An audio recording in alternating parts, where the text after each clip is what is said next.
Welcome to the RetroWolf Podcast, episode number 10.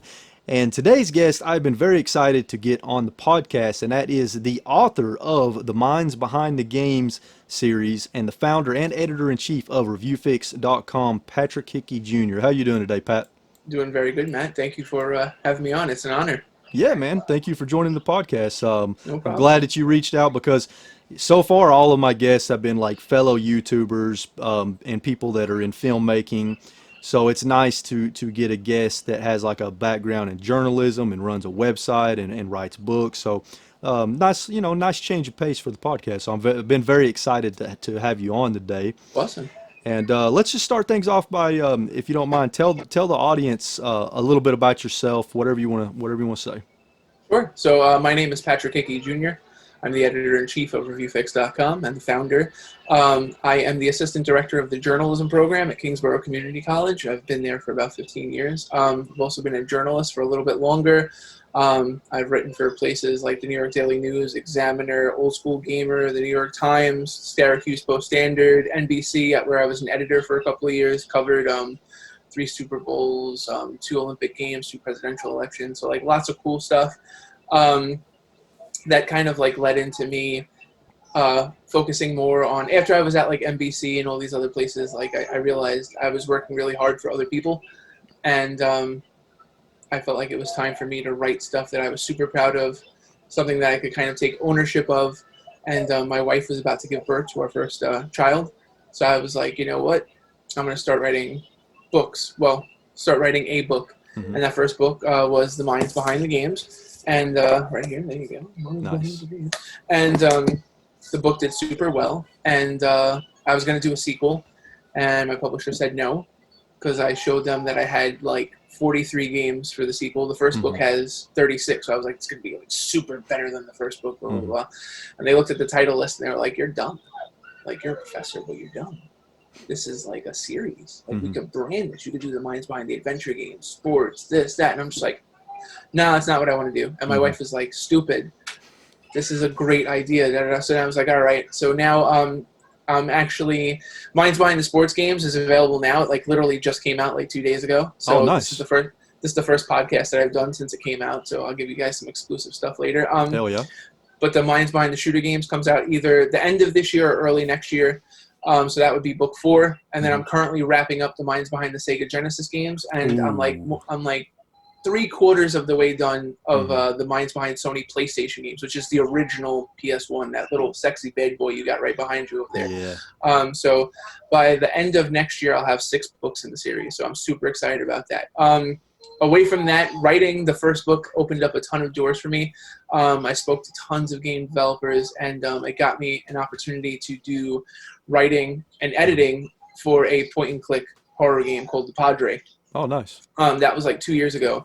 And then what happened was our voice actor left, and I ended up voicing the main character in the game. So The Padre is available on Nintendo Switch, Xbox One, PS4, Steam, and we're currently developing the second game, which is Padre One Shell Straight to Hell, and that's going to be on Switch, Steam, the lot, like all the systems. And it's opened up the door for a couple of other opportunities. I'm currently under NDA for 2 games, so I can't discuss them. Yeah. But I'm working on a game with the former lead animator of BioShock Infinite, nice. Pete Paquette. It's awesome. I wrote the story for it. The name of the game is Kroom, Kroom, and it's basically like Ikari Warriors, Mega Man, Contra, and Legend of Zelda. All that had sounds this massive amazing. Orgy. Yeah, it's so like I love it. We're a 3-man team. It's Pete, his brother Jeff, who's the composer and the engineer, like the programmer of the game. And Pete does all the animations, and I wrote the story, and I basically do all the sound effects and the voice of the main character. So the last 3.5 years have been insanely fun, where I was just basically like, I did all this cool shit, but now I'm doing all that bucket list stuff, and I'm going to have fun, and I'm going to like craft a legacy. You know, that's kind of like what I was thinking. So that's kind of like me in a nutshell. Dude, hell yeah. That is all very awesome, man. So Thank you.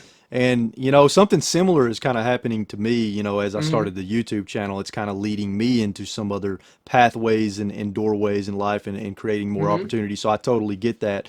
And Sure. that's why I always tell people, if you have a dream, if there's something you want to do, you need to do it. You just need to start Absolutely. doing it, Hmm. you know, Yeah. because the longer you put it off, you're not going to get any younger. You're just going to keep getting older and older. So, why Absolutely wait? agree. Just get into it. Hmm. But so you said the Padre is out now on the Switch? Yeah, it's been out since April of 2019. It was on Steam probably like 8 months before that, so it's been out for a while. It's a lot of fun. It's basically Sweet. like an homage to Alone in the Dark, Nice. which is like that Lovecraftian point and click horror Hmm. experience. Like the first room in the Padre is basically a replica of the Hmm. first room of Alone in the Dark. But the thing that makes it different is it's voxel powered, so it looks Hmm. like Minecraft. Okay. Um, I it's got like a that art really style. it's really cool. But it's imagine like Minecraft visuals, but the lighting effects are Hmm. totally different. So it's lit very well, Hmm. but it's voxel powered. Like it's really cool. And Hmm. just to be involved in it was cool. The second game, One Shell Straight to Hell, is completely different though. Hmm. So being an NES kid growing up, I love Contra. Oh yeah. I love Super Smash TV, and stuff.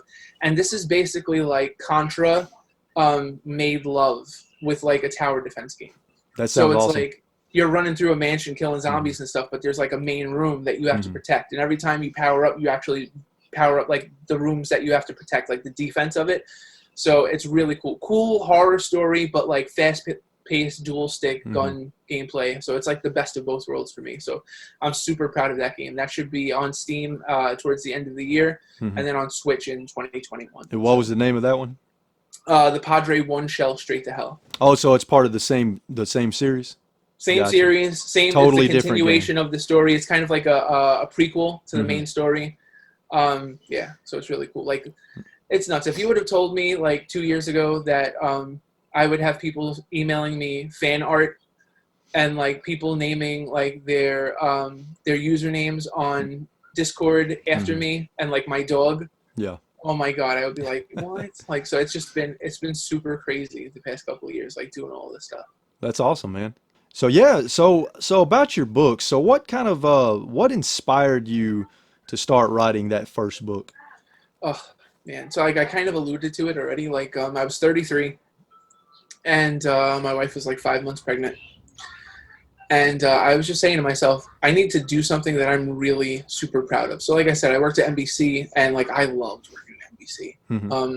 I got to interview like the heads of like The Last of Us, like the whole dev Oh, team, like as that nice. game was being released. Hmm. Sonic Lost World, Guitar Hero Live, NHL, Madden, FIFA, all those guys. Like Hmm. I did like a bucket list of like interviews that I wanted to do. One of the Kevin Eastman, one of the creators of the Teenage Mutant Ninja Turtles, like Nice. Jeff Loeb, who's like one of the greatest comic book writers of all time. I got so many great interviews under my belt, you know. Hmm. But when you leave NBC, it's like they're NBCs, Right. you know. Yeah. And then I remember I was writing for Examiner, and I was at one point I was the number one. I was the most read video game writer on all of Examiner. And then I remember getting an email from Examiner, and they're like, "Oh, as of August 28th, our doors are closed," Hmm. and all those articles were gone. Ooh.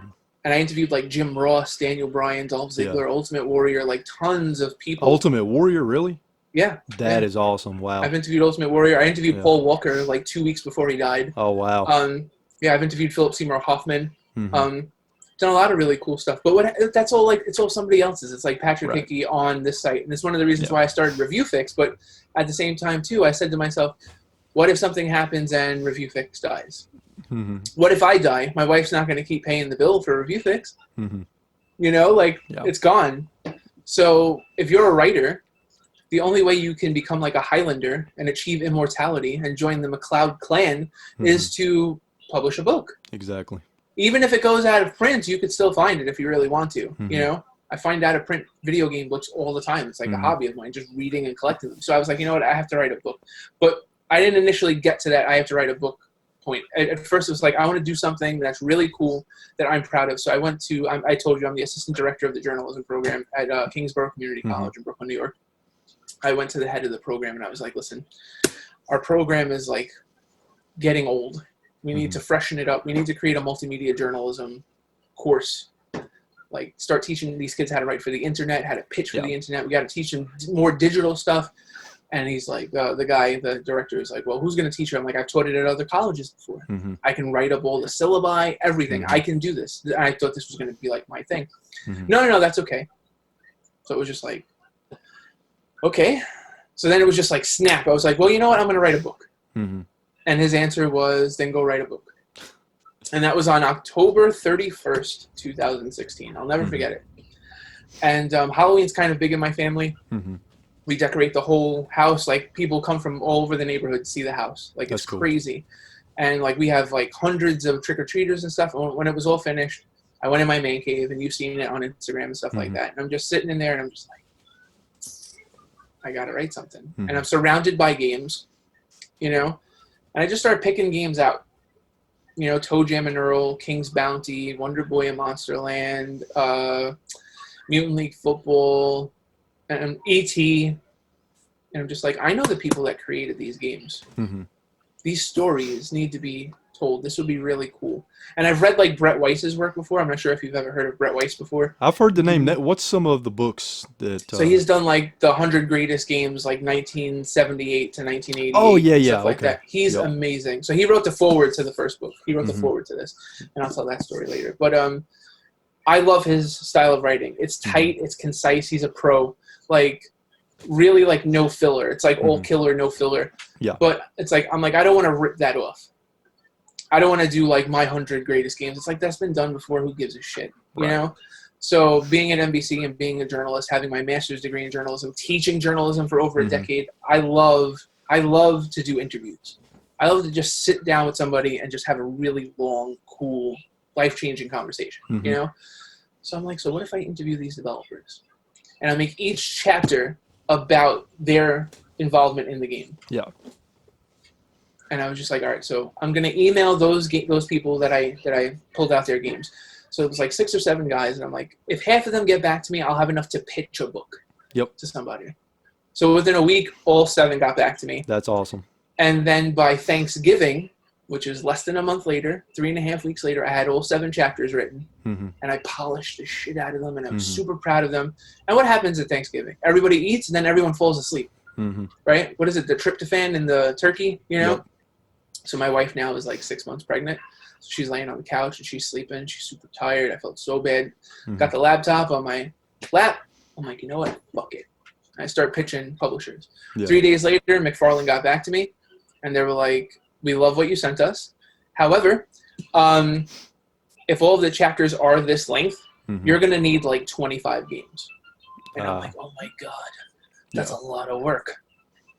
So I said yes, and then I just went on a manhunt. And then I ended up getting 36 games for the first book. So That's it worked awesome. out beautifully. And then what happened was, after the first book came out, all of these people started getting back to me.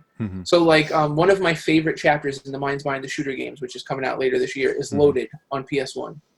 It's such a good game. It's so bloody. It made my grandmother throw up back in the day.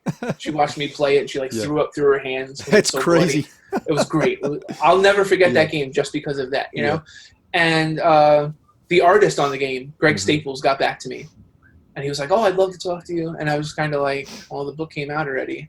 And I kind of just sat on it. I was like, if I write another book, I'll let you know, blah, blah, blah. And then when McFarlane wanted, like, you know, adventure, sports, shooter, I'm like, oh, Loaded is perfect. So it ended up working out okay. But yeah, in the beginning, it was just like, I need to do something that, like, I'm proud of. Because that's the thing, too. When you're getting ready to have kids, you come to that place in your life where you're just like, I need to do things that make me happy with the person that I am. So this way I can advocate, educate, and love another human being. Right. Because if I'm not happy with myself, I'm going to be a really shitty parent, and I'm going to have really shitty kids. That's true. And that's not what I wanted to do. You know, so now I'm like, I got this book series going, like 6 books in, like, by the end of the next year, it'll be 6 books. And I already have ideas for, like, another 2. So, it just started off like that. It's like, how do I leverage all of that useless knowledge in my head into something that people will enjoy, and something that's selfless? Because there's so many authors out there that write books that it's just like me. Right. And there's one word that's, like, never in this book. Like, once you get past, in any of the books, after you get past, like, the introduction and the foreword and the preface and stuff, the word I, meaning me, is not in the book at all. It's just the developers talking. It's me creating context and setting up like why the game is important. Mm-hmm. And of course, there's opinion in it. Yeah. But it's not like in your face. Like I think this is the greatest game. Like I would never ever do that. That would like go against all of my teachings and everything I've learned as a journalist.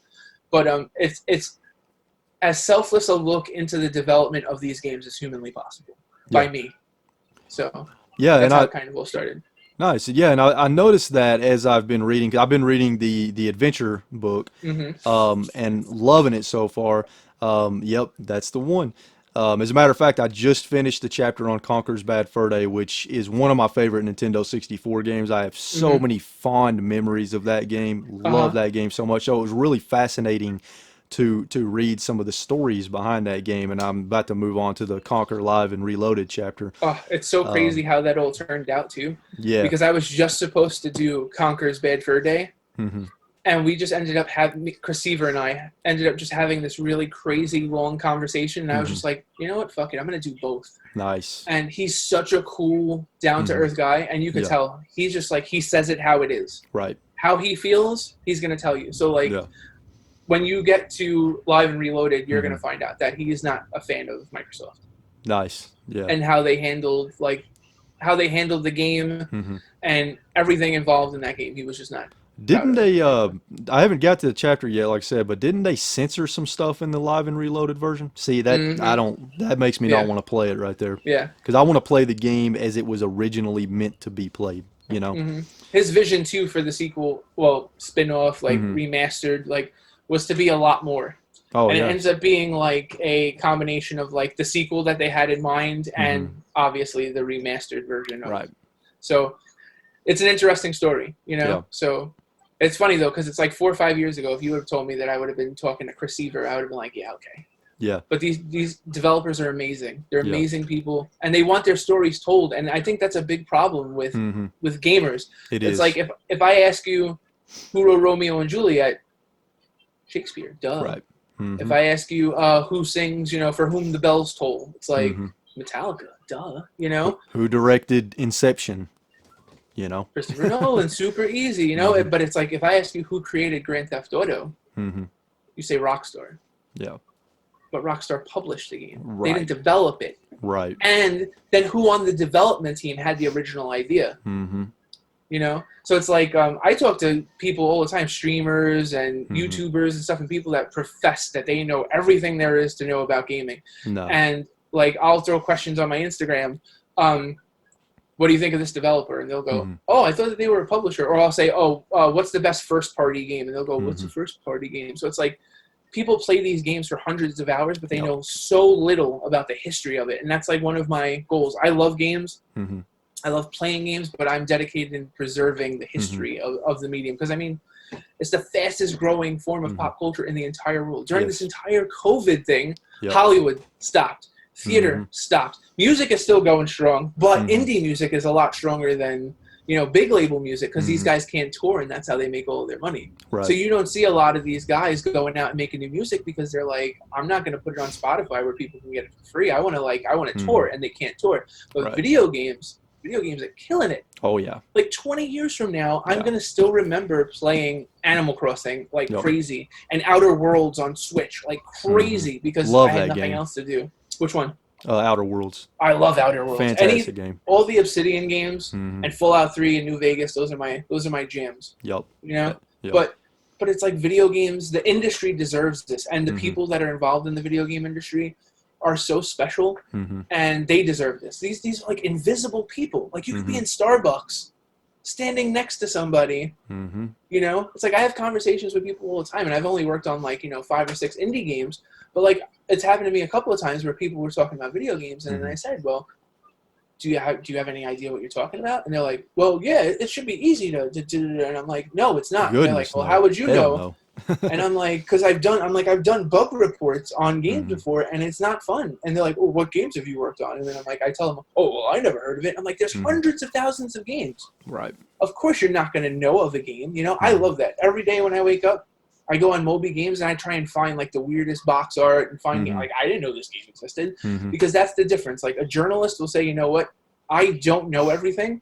tell me, to the source. Tell me so I can know. And then the average gamer will just be like, well, I know everything. Oh, E.T. sucks. It's the worst game of all time. It's like, well, why can't we have a conversation about it? Exactly. Why are you ending this with E.T. sucks? Now we can't have a conversation. Now you can't learn anything, and I can't share with you. So we both lose, you know? So that's kind of like been like my whole discord with like the gaming community. Let me tell your story, and then to the gamers, read this stuff because it'll help you appreciate games a little bit more. If you always said to yourself, oh, that level in, you know, Strider, I didn't get it. I don't know why they did that. And then you hear from the developer, then you may go, you know what, all right, that level actually wasn't that bad, considering that guy had to go through that. Or, oh, that level is awesome because that guy had to go through that, and I still remember it. You know, that's what I want, you know? Yeah, absolutely. And I love, you know, I love that you do that with your book, that you put the spotlight on the developers so that they can tell their stories. Because one of the things that I tell people a lot, because as crazy as it sounds, I don't think a lot of people realize this, that video games are the ultimate form of art, because a video game has literally every type of art in it. Music, script writing, acting, literal art. I mean, just, you know, every cinematography, you know, with cutscenes in some of these big budget games. Every single, well, not every single video game, but most video games have just about every form of art contained within them, which, in my opinion, makes them the ultimate art form, because it combines all art forms into an interactive experience. So because of that, and I say that all because that, to me, makes these developers even more impressive, because they're taking all these forms of art, putting them together, and making all these pieces work in an interactive experience. And to me, that's more difficult than making a movie. But I mean, you know, just look at God of War, for example, on the PS4, the newest one, you know, masterpiece. Love that game. And the amount of work that they put into that game is obscene. I mean, you know, most movies, even some of the biggest budget movies, get made in, you know, like a year or two, right? You know, depending on how much their budget is. But video games like that can take 5 or more years to finish. And, you know, these developers definitely deserve more credit. They deserve their stories to be told. They deserve to be known by people and respected by people. And that's one of the things that I'm really liking about your book, is that you're helping to facilitate that. Thank you. You know what it is, too? It's like I noticed that a lot of the people writing video game books, their name on the book means more than what's inside the book. Yeah, so I could name off one person, but I'm not going to. Well, I mean, if you want me to name him, I'll name him. I'll be controversial. I don't care. Pat Contry. So the thing is, it's like they're entertaining, and you watch their show and stuff like that, but all you're doing is reading a book of their opinion. Right. So what's the purpose of that? That's why some of these books are self-published and they're not published by a publisher. You know. But the thing is, too, it's like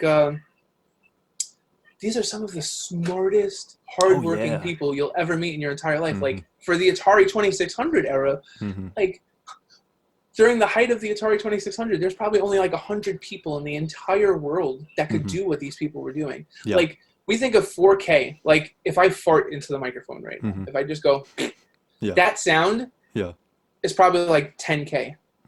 It's bigger than all of the assembly line programming that went into the original Pitfall, that went into E.T. But we're talking, this is like hundreds of lines of code, and these guys would have it memorized in their head. That's crazy. Like, these guys were freaks. These guys left rocket science, careers in rocket science. You know, these guys could have been the people pressing the buttons to send nukes over to Russia and stuff. These guys were some of the smartest people in the entire world. Those are some of my favorite interviews, those older Atari 2600 developers. But then at the same time, too, you have the developers from the mid-'80s and early '90s, and those are all the D&D kids. Yeah. They all grew up when, like, video games were just starting to be cool. Right. And the stories weren't that intense. And they were like, you know, oh, man, imagine if we could make that D&D campaign that we used to play. Imagine if we could make that a video game. Blah, blah, blah. And it's like every developer that I interviewed, nearly every developer that I interviewed that's made a game in the late 80s or early 90s, they were D&D kids. That's awesome. You know? Yeah. You know, and now we're starting to have that whole genre of gamers, of developers that were influenced by Square. Yeah. You know, the Final Fantasy games and things like that. The guys that like remember the first time Aerith got killed by Sephiroth. And they're like, Yep. I want to affect people like that, you know? So games are no different from movies. Like you grew up watching movies and you're just like, you remember things. But the thing that makes video games so cool is you remember something happening when you're playing, but you remember the person you were when when this all happened. It's like, I remember being 14 and going on the date with Tifa instead of Aerith, and then not saving it so I could go back and go on the date with Aerith instead of Tifa and stuff like that. So we connect so hard to video games that like a lot of the times we forget that somebody actually made them, because our truth that the game is good, that's like the most important thing to us. You know, like we're so nostalgia hard, which is great, but it's like, if we can kind of take off like, you know, the blinders and then like take a really critical look at how the game was created, you could have a lot more of an appreciation for the game. And that's always been my job. My job, I have a nice following on Instagram. I have a nice following on Twitter. I have a nice following on Facebook and stuff like that. But it's like, I would much rather have people be like, that's the guy that wrote the minds behind the games, instead of, oh, that's Patrick Hickey, and blah, blah, blah, blah. Because it's like, I want to preserve these people's stories. And if my books are solid and people appreciate them, then I have name recognition, you know, then that's fine. But it's like, some people a lot of people that do this, they go at it the other way. They want to be known first. I mean, even like, I've had this conversation with other people before, like Pat Contry said on his podcast a couple months ago that he was bigger than Tommy Tallarico. That like, he's bigger than the developers that make games. And it's like, you wouldn't even have a show if there were no developers. Right. So again, he's super entertaining. He's like a little mini Howard Stern. He's a pisser. You know, he's got an attitude. He's got a chip on his shoulder. I'm not a fan of him personally. I never really have been. Yeah. I've never met him, you know, but it's like, I understand, this is the thing, I understand why people watch him. Right. Because he's got an attitude and he's got a chip on his shoulder. Yeah. I don't prefer to watch him, but I understand why people do. It's like the same thing. Justin Bieber. I don't like Justin Bieber, but I understand why 18-year-old girls listen to him. You know? I'll give you another example. I don't like Jim Sterling at all, but I understand why some people do like Jim Sterling. Yeah. You know? So like, bottom line is like, I would never ever dismiss any contribution that any person ever made to the video game industry, because what they've done is bigger than anything that I've ever done. And it's an honor for me to tell their stories. You know?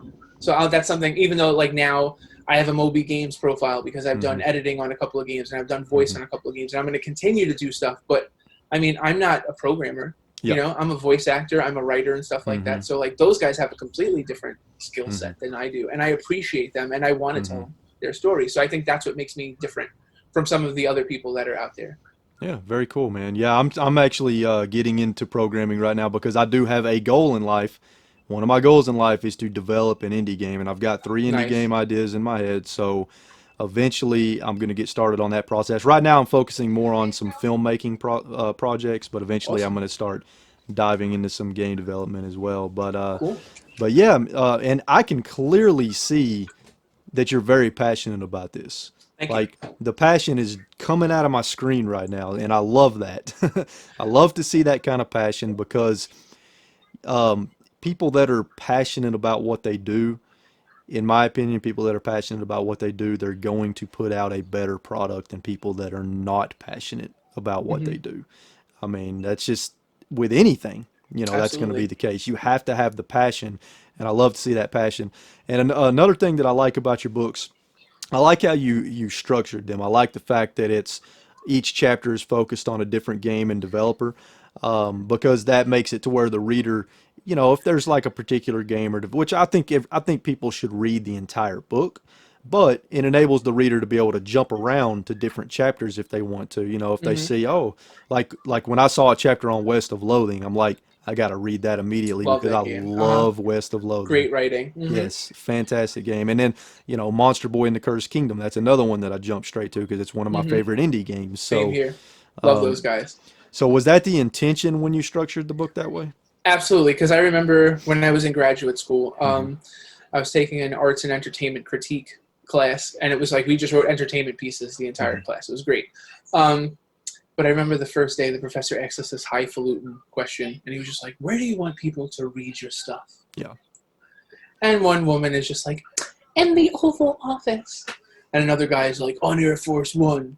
What? And I'm just like, I'm like, in the bathroom. In the bathroom, yeah. And the teacher was like, this fucking kid gets it. And they were all like, and he's like, you know how good something has to be for you to like not want to put the book down and to take it in the bathroom? You know? And I was like, that's what I want. I want people to be like, you know what? No, you know what? I got to go drop two. So I'm taking this with me. Or one of the reasons why I wrote it the way that I did as well is I've been born and raised in New York City. And I take the bus and train. I own a car, but I take the bus and train everywhere. You know, because I like to read on the bus, and I like to write, and I like to game on the bus, and it's just kind of like an hour and a half where I could just kind of like decompress before I go home. Right. And I can't do that now because of COVID, but the thing is, sometimes you're on the bus and you're reading a book. Like, it's impossible to read Lord of the Rings on the bus or Harry Potter because it's just like, it's so invested, and you stop in the middle of the page and you're just like, shit. And then, like, when you come back, you have to read like 5 pages before because you have to remember where you were at. And So it's like I wanted to write something where somebody could jump in and out easily. That's also like we talked about this before, like Outer Worlds and Fallout. You could save those games at any time. Exactly. That's why I love them. Yeah. You could be in the middle of a battle, pause, save. You know, so it's kind of like, if you have to go back and read one of these chapters from the start, it's probably only going to be like 4 or 5 pages. Like, each chapter is only like 6 or 7 pages, you know? So the investment is low, but the payoff is high. Yeah. So that's kind of like what I wanted to do. Yeah. That was kind of like the reason for it. Light, easy to read, but like full of facts and good quotes and things like that. So that's kind of like the reason why I wanted to structure it like that. Yeah. Well, you definitely achieved that. It's definitely easy to read, and you know, at the same time, even though it's easy to read and light, it's still packed with a lot of really interesting information. And the way that you present the information and kind of lead up to some of the quotes from the developers makes it to where, at least when I'm reading it, I never feel bored while I'm reading it. There's always something interesting right around the, you know, whether it's on the same page or the next or within the same paragraph. There's always something interesting coming up. And I like how you organize all the information within the chapter. So it makes it it's a really smooth book to read, I guess you could say. It flows really well. So one of my like big mentors in graduate school, not because we interacted a lot, because we didn't, but it's just because some of the things that he would say. His name is Jeff Jarvis, and he was like the co-founder of Entertainment Weekly. Oh, nice. And he said that great journalism is just the art of elegantly organized material. He goes, I can send you and you to a press conference, and you guys have access to the same people, and you're in the same moment in time. The person whose article you're going to remember more is the one that organized the information in the easiest way possible. Nice. You know, that put the sexy stuff up high and then just led the reader and just kept them going the entire time, you know? So that's kind of like, that's always been my writing style. Like, I remember I interviewed David Wright. He used to play for the Mets. It's like, he was like their best third baseman ever. He was a great ball player, great baseball player. I interviewed him his first full season in the major leagues, which was 2005. And that was like my first really big interview, you know? And I ended up showing it to Eric Adelman at ESPN, the magazine. I had met him like a couple of months later, and he was just like, you have a super conversational writing style. And he goes, it's not a bad thing. He goes, you just write in a way where like the person feels like that they're listening to a really good conversation. He's like, don't ever lose that. He goes, of course, like, increase your vocabulary. Because I was young at the time. He's like, increase your vocabulary, you know, like, educate yourself as much as possible. He goes, but don't forget that you're writing for an audience, and sometimes you could use the biggest word in the world and they can't understand it. It may sound sexy, and there may be like 5 college professors like in, you know, North Dakota that go, oh, that's a great sentence. But that bought the book, if they can't understand it, then what's the point, you know? So I agree. A book, definitely a book like what you're writing, I think is better to write it in such a way to where it can reach the widest audience. You know what I mean? Where the barrier to entry is not high with a lot of really complicated words and stuff like that. Because I mean, it's not like when you're writing fiction. You know, obviously when you're writing fiction, it's a little bit different. But yeah, I mean, I'm really enjoying the book, and I'm probably not gonna get the sports ones to be honest with you, just because I'm not really into sports games. Absolutely. I might still check it out because even though I'm not into sports games, I'm sure it would still be fascinating to read about some of the games. But I think the next one that I'm gonna get, uh, probably get probably get the shooter one when it comes out. I'm so proud of Yeah. the shooter book, to be honest.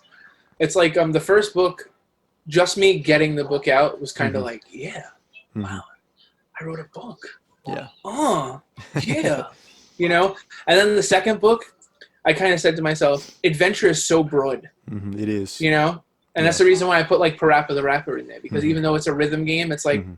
without Parappa and his story of Mhm. trying to get Sunny funny and all the places that he goes to, like that's an adventure. It just Mhm. uses the rhythm game, the rhythm genre as a catalyst, you know? Right. So it's like me getting the producer of Grand Theft Auto, not the producer, the programmer of Grand Theft Mhm. Auto, that to me was kind of like, yeah, I can do this. I can get really hard to get interviews Yeah. and I can make these books like super special.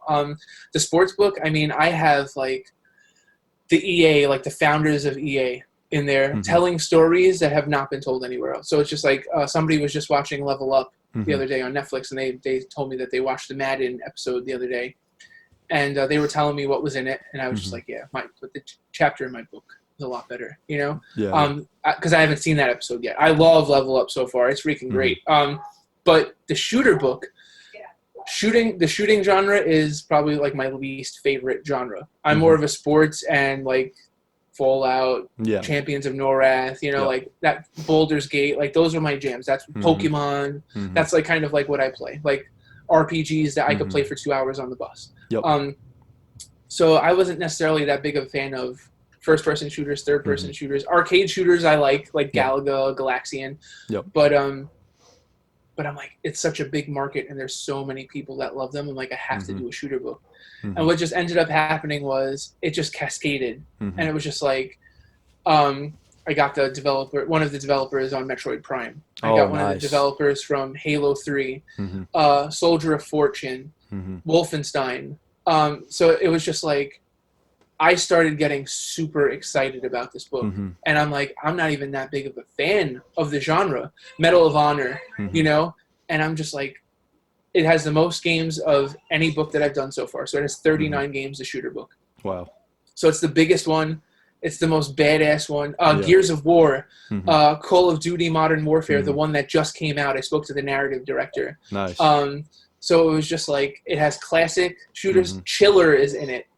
Like Sinistar. So it's like, it's got a little bit of everything. I'm Mhm. super, super proud of that book. Like if you like shooting games, like in any way, Mhm. shape, and form, you'll love it. Like I remember Yeah. reading it the last time, like before I shipped it out to my publisher, and I was just like, all right, you know? Yeah.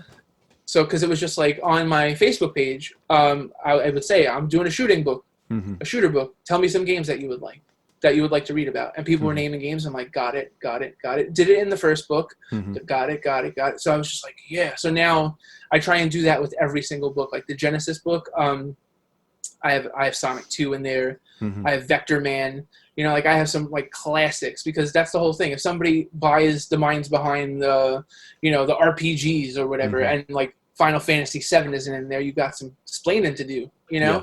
So with the shooter book, I feel like I checked off all of those boxes because like adventure, it's impossible. Yeah. It's impossible to, but like the shooter genre, I really did a number on it in Mhm. that book. So I'm proud of that. That's cool, man. I'm excited. Thank you. Did you by chance get were you able to do a piece on 13 by chance? No. Oh, that would have been awesome. Yeah. What about That's a Geist? great game. Geist, no. Dang. Now you're making me feel bad. Yeah. No, it's No. okay. But No, no, those because there's so many games, so many. Yeah, so But see, many. that's the thing though too. Like, I'm up to like book 6, but like, so why couldn't I do like the minds behind the Mhm. shooter too? Exactly. Yeah, Or that's true. like 13 and Mhm. Geist. I'm pretty sure. Was Geist? Geist was only on the GameCube, Yeah, right? it was published by Nintendo, partially Mm-hmm. developed by them. It was developed by InSpace. Yeah. So why couldn't I Yeah. do the minds behind the GameCube games Yeah, that's and true. put Oh, Geist dude, in I it? would love that. The You know what I'm GameCube saying? is my jam, dude. I've got a complete GameCube collection. Super underrated console. That is my console. Yeah. So Yeah. the only thing that I would say that would stand in the way of that is like Japanese developers are Yeah. so hard to get I bet. Yeah. because Yeah. you know what it is. It's like they're basically like, I made the game. However Mhm. you feel about it, Mhm. that's your feeling. Let's move on. Let me Yeah. make another game. Unless you're like somebody, like a superstar, Mhm. that wants to. And the thing is, like, a lot of these Japanese developers, they didn't even put their names on their games. They were running under pseudonyms and stuff like that. So sometimes some of these people, you don't even know who the hell they are. That's a so shame. For me, so naturally, like, North American developers have been a lot kinder to me than Japanese, but I've gotten a bunch of Japanese developers, which I'm super proud of. Like, in the first book, the guy that did Wonder Boy and Monsterland, the original guy, Nishizawa-san. So I would love to do a game. Oh, I hate you, because now I have to do a GameCube book. Dude, please, if you do a GameCube book, I will buy the hell out of that, because GameCube is my console, man. It is the console that got me into gaming hardcore. I have more memories with the GameCube than any other console, so I will say that the next two books that I'm pondering is an indie book and a PS2 book, because I feel like the indies definitely deserve it. They do. They need it. They do. And PS2 is the best-selling game console of all time. So, but yeah, I would definitely. GameCube is awesome. It is, yeah. That's speaking of indie, that's another thing I was going to mention is I like that in the adventure book that I'm reading, I like that you covered indie games, because indie games, I think, deserve much more respect and recognition than they get, because there's some indie games that I've played that have been better than AAA games. Some of these indie developers are so talented, and I think right now there's more innovation coming out of indie games than big budget games these days. I'm about to tell you something that's gonna, like, you're like me, so you're gonna be like, what? When the adventure book came out in December, one of my friends bought the book like day one, and he was just like, I'm looking through the chapters, and I'm like, okay, Conquer, Raiders of the Lost Ark, Pitfall, Croc, Strider, Grand Theft Auto. What's West of Loathing? What's Limelight? What's Fuego? Songbringer, Video Kid. So he's one of those that don't play indie games or something. Yep. A week goes by. I go over to his house, and he shows me a Switch, and he's got, like, pretty much all of them downloaded. Nice. And I was like, what do you think? He's like, dude, Songbringer is so freaking good. It's like Legend of Zelda. It's so good. And, West of Loathing, I was in the church walking down the pews, and I was going, pew, pew, pew, pew, pew, pew. And I spoke to the clown. They all float down here. And I'm like, that's the reason why they're in here. Because these games are just as good. Yes. They're just as good. Yes. But the thing is, you see a game for like $6 on the eShop or PlayStation 4, you automatically dismiss it, as shit. And that's not the case, And it's like, I said this on Facebook like last year. I just saw it because you get your memories on Facebook. And I said something along the lines of, like, if you could define something in one word, then your opinion of it is just that. It's one word. It's a disaster. So I wanted to do the indie games justice by putting a selected few in there, because I felt like the stories were really good. And so my books are for hardcore gamers that want to know more, young developers that want to see the journey, and then 3, just people that want to hear interesting stories. And nothing against some of these people, but some of the most interesting stories in here are from the indie guys. Exactly. So I had to put indie games in there. Had to.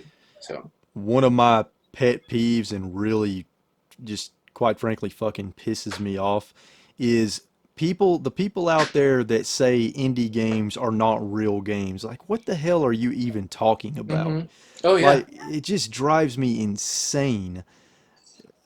I don't understand that mentality, Because you know what it is too. It's like I've had conversations with coworkers, because I'm a college professor. I'm a full-time college professor. I'm tenured. They're gonna have to carry my dead body out of that college. Yeah. And where it's just like, Pat, why are you writing about video games? Like, it's just like, it's kid stuff. And then instead of me going like, what are you talking about? Oh, I'm just like, you don't get it. Right. You know what? So it's okay. So we're gonna end this conversation here. We could talk about something else, but you don't get it. You won't get it. Right. And you can't get it. Yep. But some people I got it. Yeah. Yeah. Some people just don't seem to. Some people, it's mainly, not to knock people that are in the older generation, but it's mainly people in the older generation that seem to don't understand that video games they're not for kids anymore. The video game industry, as you know, makes more money than any other entertainment industry. Multi-billion-dollar industry, and it grows every single year. See, and then the thing on top of it is, like, I was in GameStop a couple of days ago, and this guy went in there to buy an Xbox One, brand Mm-hmm. new, and he was like, "You have Uncharted?" And the guy's like, "That's exclusive to PlayStation." Mm-hmm. And he goes, "Well, what does that mean?" Yeah. And the guy's like, "It means it only comes out on the Sony console." So I'm Mm-hmm. just like, wow, you're about to shell out $400 Mm-hmm. for a console, and you don't know what's exclusive and what's not. So it's like you've got two cross sections of people. You've got the people that are older that Mm-hmm. remember the Atari as something cute and fun, Yeah. and da-da-da-da-da, which it was cute and fun, but it was the beginning of all of this. Exactly. That you have to appreciate the Atari and what it's done. Yeah. So you have those people that dismiss it as that, and then you have people that play it for fun, but then don't see how important it is as a storytelling device, as a career, as a mode of expression of all of those things. So you have these two people, these two cross sections of people fighting, and then us in the middle going to both sides saying like, why don't you get it? And the thing is, they're just not capable of it. Yeah. I have so many friends that are just like, they love to play games, and I'm like, you would appreciate that game so much more if you read my book. Oh, I don't want to read. Why would I want to read? I could just play the game. And I'm just like, you don't want to be enlightened. So you could just you could live in the cave the rest of your life, So that's fine. Yeah. It's hard. It's hard. It is hard. And something that I've realized, and this is kind of on the movie side. So last year I got the opportunity to be on a movie set for 4 days for 12 hours each day. It was actually for the Game Chasers movie. Nice. Fantastic experience. Loved every moment of it. But what it made me realize is it gave me a much deeper appreciation for the crews behind the movies, because without a good crew, you're not going to have a good movie. And it made me, now when I watch movies, I want to watch the behind the scenes footage too, to see how it was made. And it's the same with video games. So now I'm more interested when I play a game in kind of getting into how that game was made and learning about the developers and what inspired them and what the process was, because that stuff to me is almost just as fascinating as the game or the movie itself. That's always been like my point. Like when I've been doing this, it's kind of like, if you don't have an appreciation for the art, then what you take in is just like very literal. It's like a conversation that I have with my journalism students all the time. Where I'll go, what is Toy Story about? And a student will go, oh, it's about Andy and the toys. I'm like, it's not. Right. It's a coming of age story. Yep. It's about somebody growing up and changing. It's about consumerism. How you get older and you got to get the next coolest thing, and all the stuff that affected you as a kid, you just kind of like throw out. You put it up in the attic. You forget about it. NBA 2K21 is about to come out. NBA 2K20, you sell the GameStop for $20. Instead of saying like, you know what, I should keep this. I played this for hundreds of hours and stuff. I'm like, that's what Toy Story is about. So it's like, if you play games and you try and look closer at what this game is really about, like what the developers were trying to do, how it affected you, how, all of these different things, the experiences end up meaning so much more. That's kind of like, I just want to add more weight to the nostalgia. Yeah. That's kind of like what my goal is. Yeah, absolutely. And I think that you're definitely achieving that goal. Thank you. And before, I want to talk about your website some, but before we get into that, two things. Is there anything else that you want to say about your books to the audience? And also, if you could tell the audience where they can buy your books. Sure. So the first thing, like where you can buy the books, if you go to patrickhickeyjr.com, there's a link right there. Books, and you can buy them. If you go to reviewfix.com, as soon as you're on the main page, like right underneath the logo of the site, it says Books by Patrick Hickey Jr. You can click it, and then there you go. Super easy. But also the books are available at Amazon, Barnes & Noble, Target, Walmart, Books A Million, Indigo, like wherever fine books are sold digitally. You don't have to go into a store or anything. Wherever fine books are sold digitally, you can buy them. You can buy the digital version. You can buy the physical version. The cool part is if you go to ReviewFix or if you go to patrickhickeyjr.com and you buy the physical book, I'll get an email, obviously, and I'll have your address. And what I'll do is different from the average person. Instead of just shipping the book out to you, I'll email you. If you're from like Pittsburgh or something like that, I'll be like, oh, Steelers fan, Penguins fan, blah, blah, blah. And I'll start a conversation with you. And I'll slip in cool stuff. So it's like I had somebody a couple of weeks ago buy the book from Wisconsin, and they got some 35-year-old Green Bay Packer football cards in their Nice. book, you know? So if you're a wrestling fan, like I'll Mhm. put like, you know, trading cards that I have from like Fleer from like 1990, like Hulk Hogan cards or whatever. Mhm. Like I'll put bookmarks. Mhm. I have a card in Walter Day's Superstars of Gaming Mhm. trading card set from 2019. They honored me for the first book. So I put one of those and I sign it in every book. So I'll personalize something in your book, and I'll put cool stuff in there. So it's Nice. kind of like I've gone to some really bad book signings before, Yeah. where it's just like you wait online for like 2 hours to talk to somebody and you shake their hand, they don't even make eye contact with you, Yeah. and then you're off. It's like I don't want that. I want my readers to know that like they can have a say in a game getting in a book or not. So like for the minds behind the adventure games, I went to my readers and I was just like, give me some adventure games. And that's how Zill got in the adventure game book. That's how Croc got in, you know, and these people were like, oh, I would love to buy the book if Croc was in there, you know? And then I went out and I found, you know, one of the programmers and told that story. The same thing with Zill. So it's like, I want to write books that are going to be read. Yeah. You know? So it's like you just said that you would read a GameCube book. So like automatically the light bulb goes off and I'm like, all right, what games could I get for the GameCube book? You know, so it's like that's the way I feel like being a writer isn't necessarily about what you want to write. It's what people need you to write, you know? So it's like if somebody went to me, if my publisher went to me, Pat, the video game books aren't selling. Why don't you write a book on professional wrestling? Or why don't you write a book on like 1930s jazz or something like that? If I like did my research and I found that there was a audience for that and that people could appreciate it and I could have a way of like intersecting with them and affecting them, I would do it, you know? I've just been so lucky that I love video games so much and that I can do this. So go to those sites if you're interested in buying the books. What was the other question that you asked? If there's anything else you want to say about your books. Just that they're expensive. They're $40. So the average person is going to be like, oh, well, I could pay $10 for, you know, a book in Rite Aid, like a, you know, a romance thriller, blah, blah, blah. Right. The difference between those types of books and this is just like, I know people that have read certain chapters more than once because they wanted to connect with it. And the thing is, too, it's like this is a piece of history. Yes. This is something that you can give your kids, too. Yes. You could read it and be like, oh, you know what? I loved Pitfall as a kid. I connected with it. The guy that wrote the foreword for the adventure book, Pete Paquette, he's a senior animator on BioShock Infinite. He's an animator on Overwatch, Madden 18, Gladius. Like, he's been around. Love that game. Gladius is awesome. Yeah, awesome game. But he told me, so crazy. He's like, I read my kids The Boy and His Blob chapter when putting them to bed one night. I'm like, what? He goes, they used to play it with me when they were little, so I read it to them. I'm like, that's crazy. So like, that's what I want. I want this to be a book that like you just beat up and dog ear and give to your kids or give to a friend. So it's like, I understand $40 is a lot for a book, but digitally it's a lot cheaper. Right. But at the same time too, the books are only getting bigger. I know what my audience wants. I constantly listen to my audience. I try and give them what they want. So you're getting a lot for your money. I agree. And then so that's kind of that's the one thing that people say, like, it's a lot of money and that the pictures are in black and white. And I'm like, my publisher, that's up to my publisher. I would love for it to be in color. That would be awesome. But it's like if they said, oh, well, it's written like crap, then I would be like, oh, my God. You know?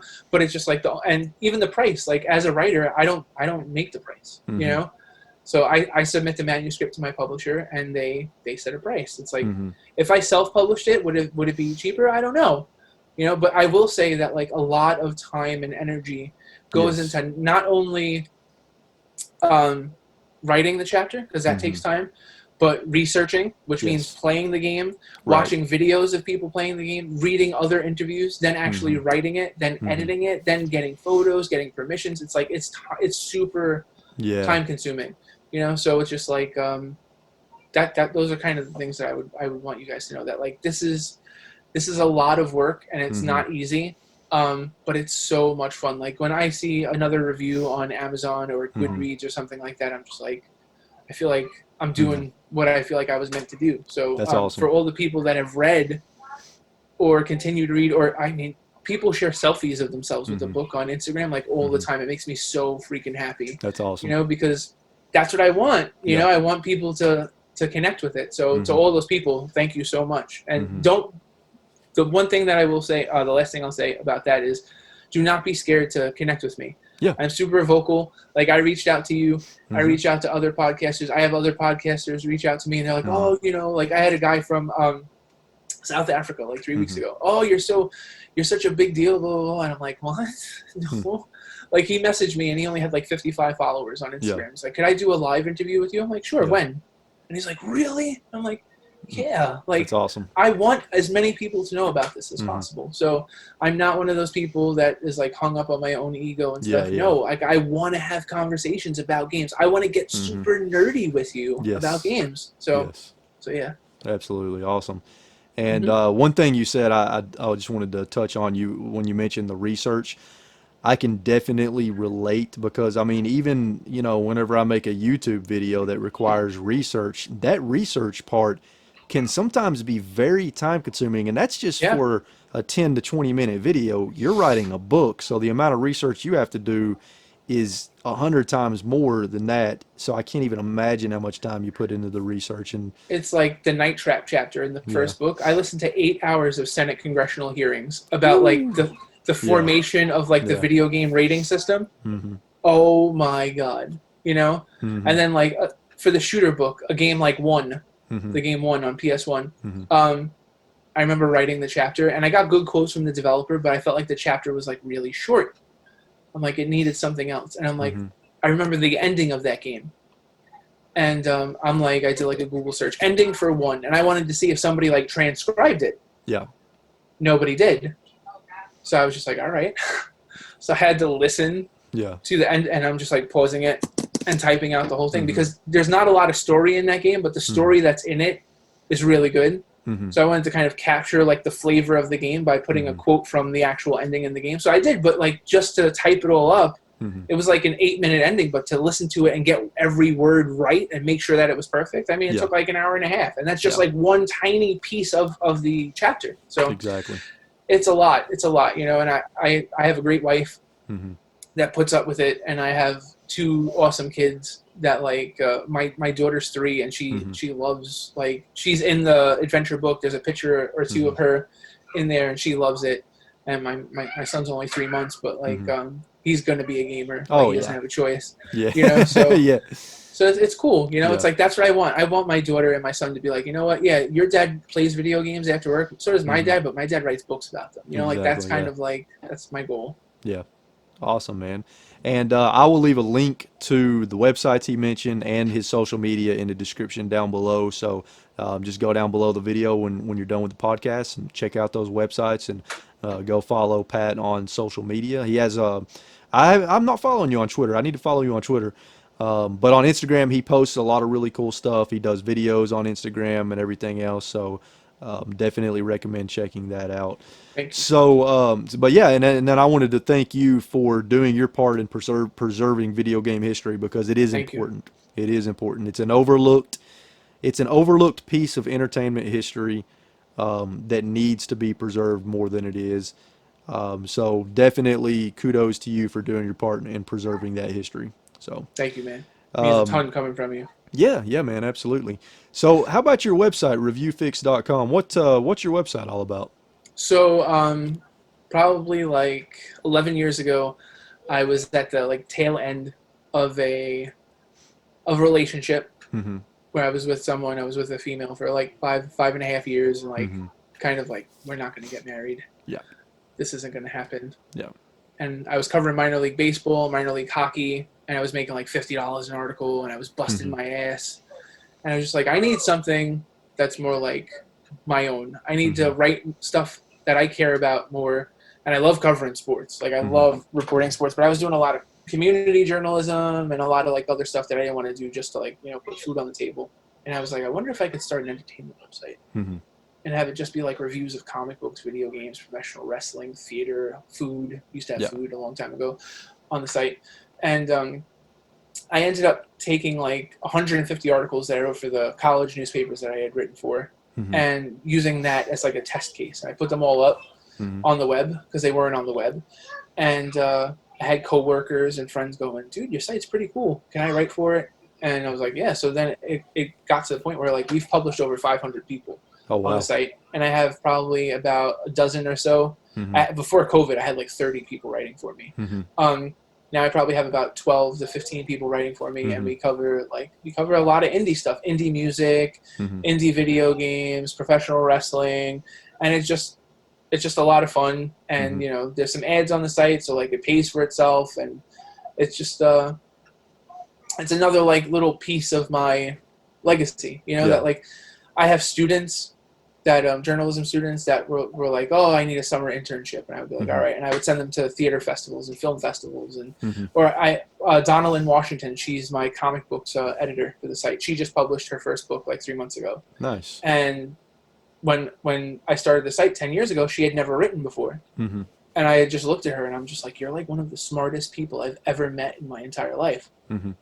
Why are you not writing? You know. Yeah. And she started writing about Green Lantern and Black Panther and all these comic books that she loves. And now she has a book out. She interviewed John Jennings, who's this amazing comic book writer. And she edited like this entire like book, this interview series with him. Nice. And she's like a founding member of ReviewFix. So that was kind of like, I'm a proponent of, if you want to do something awesome, I want to do something awesome. Yeah. So let's grow together.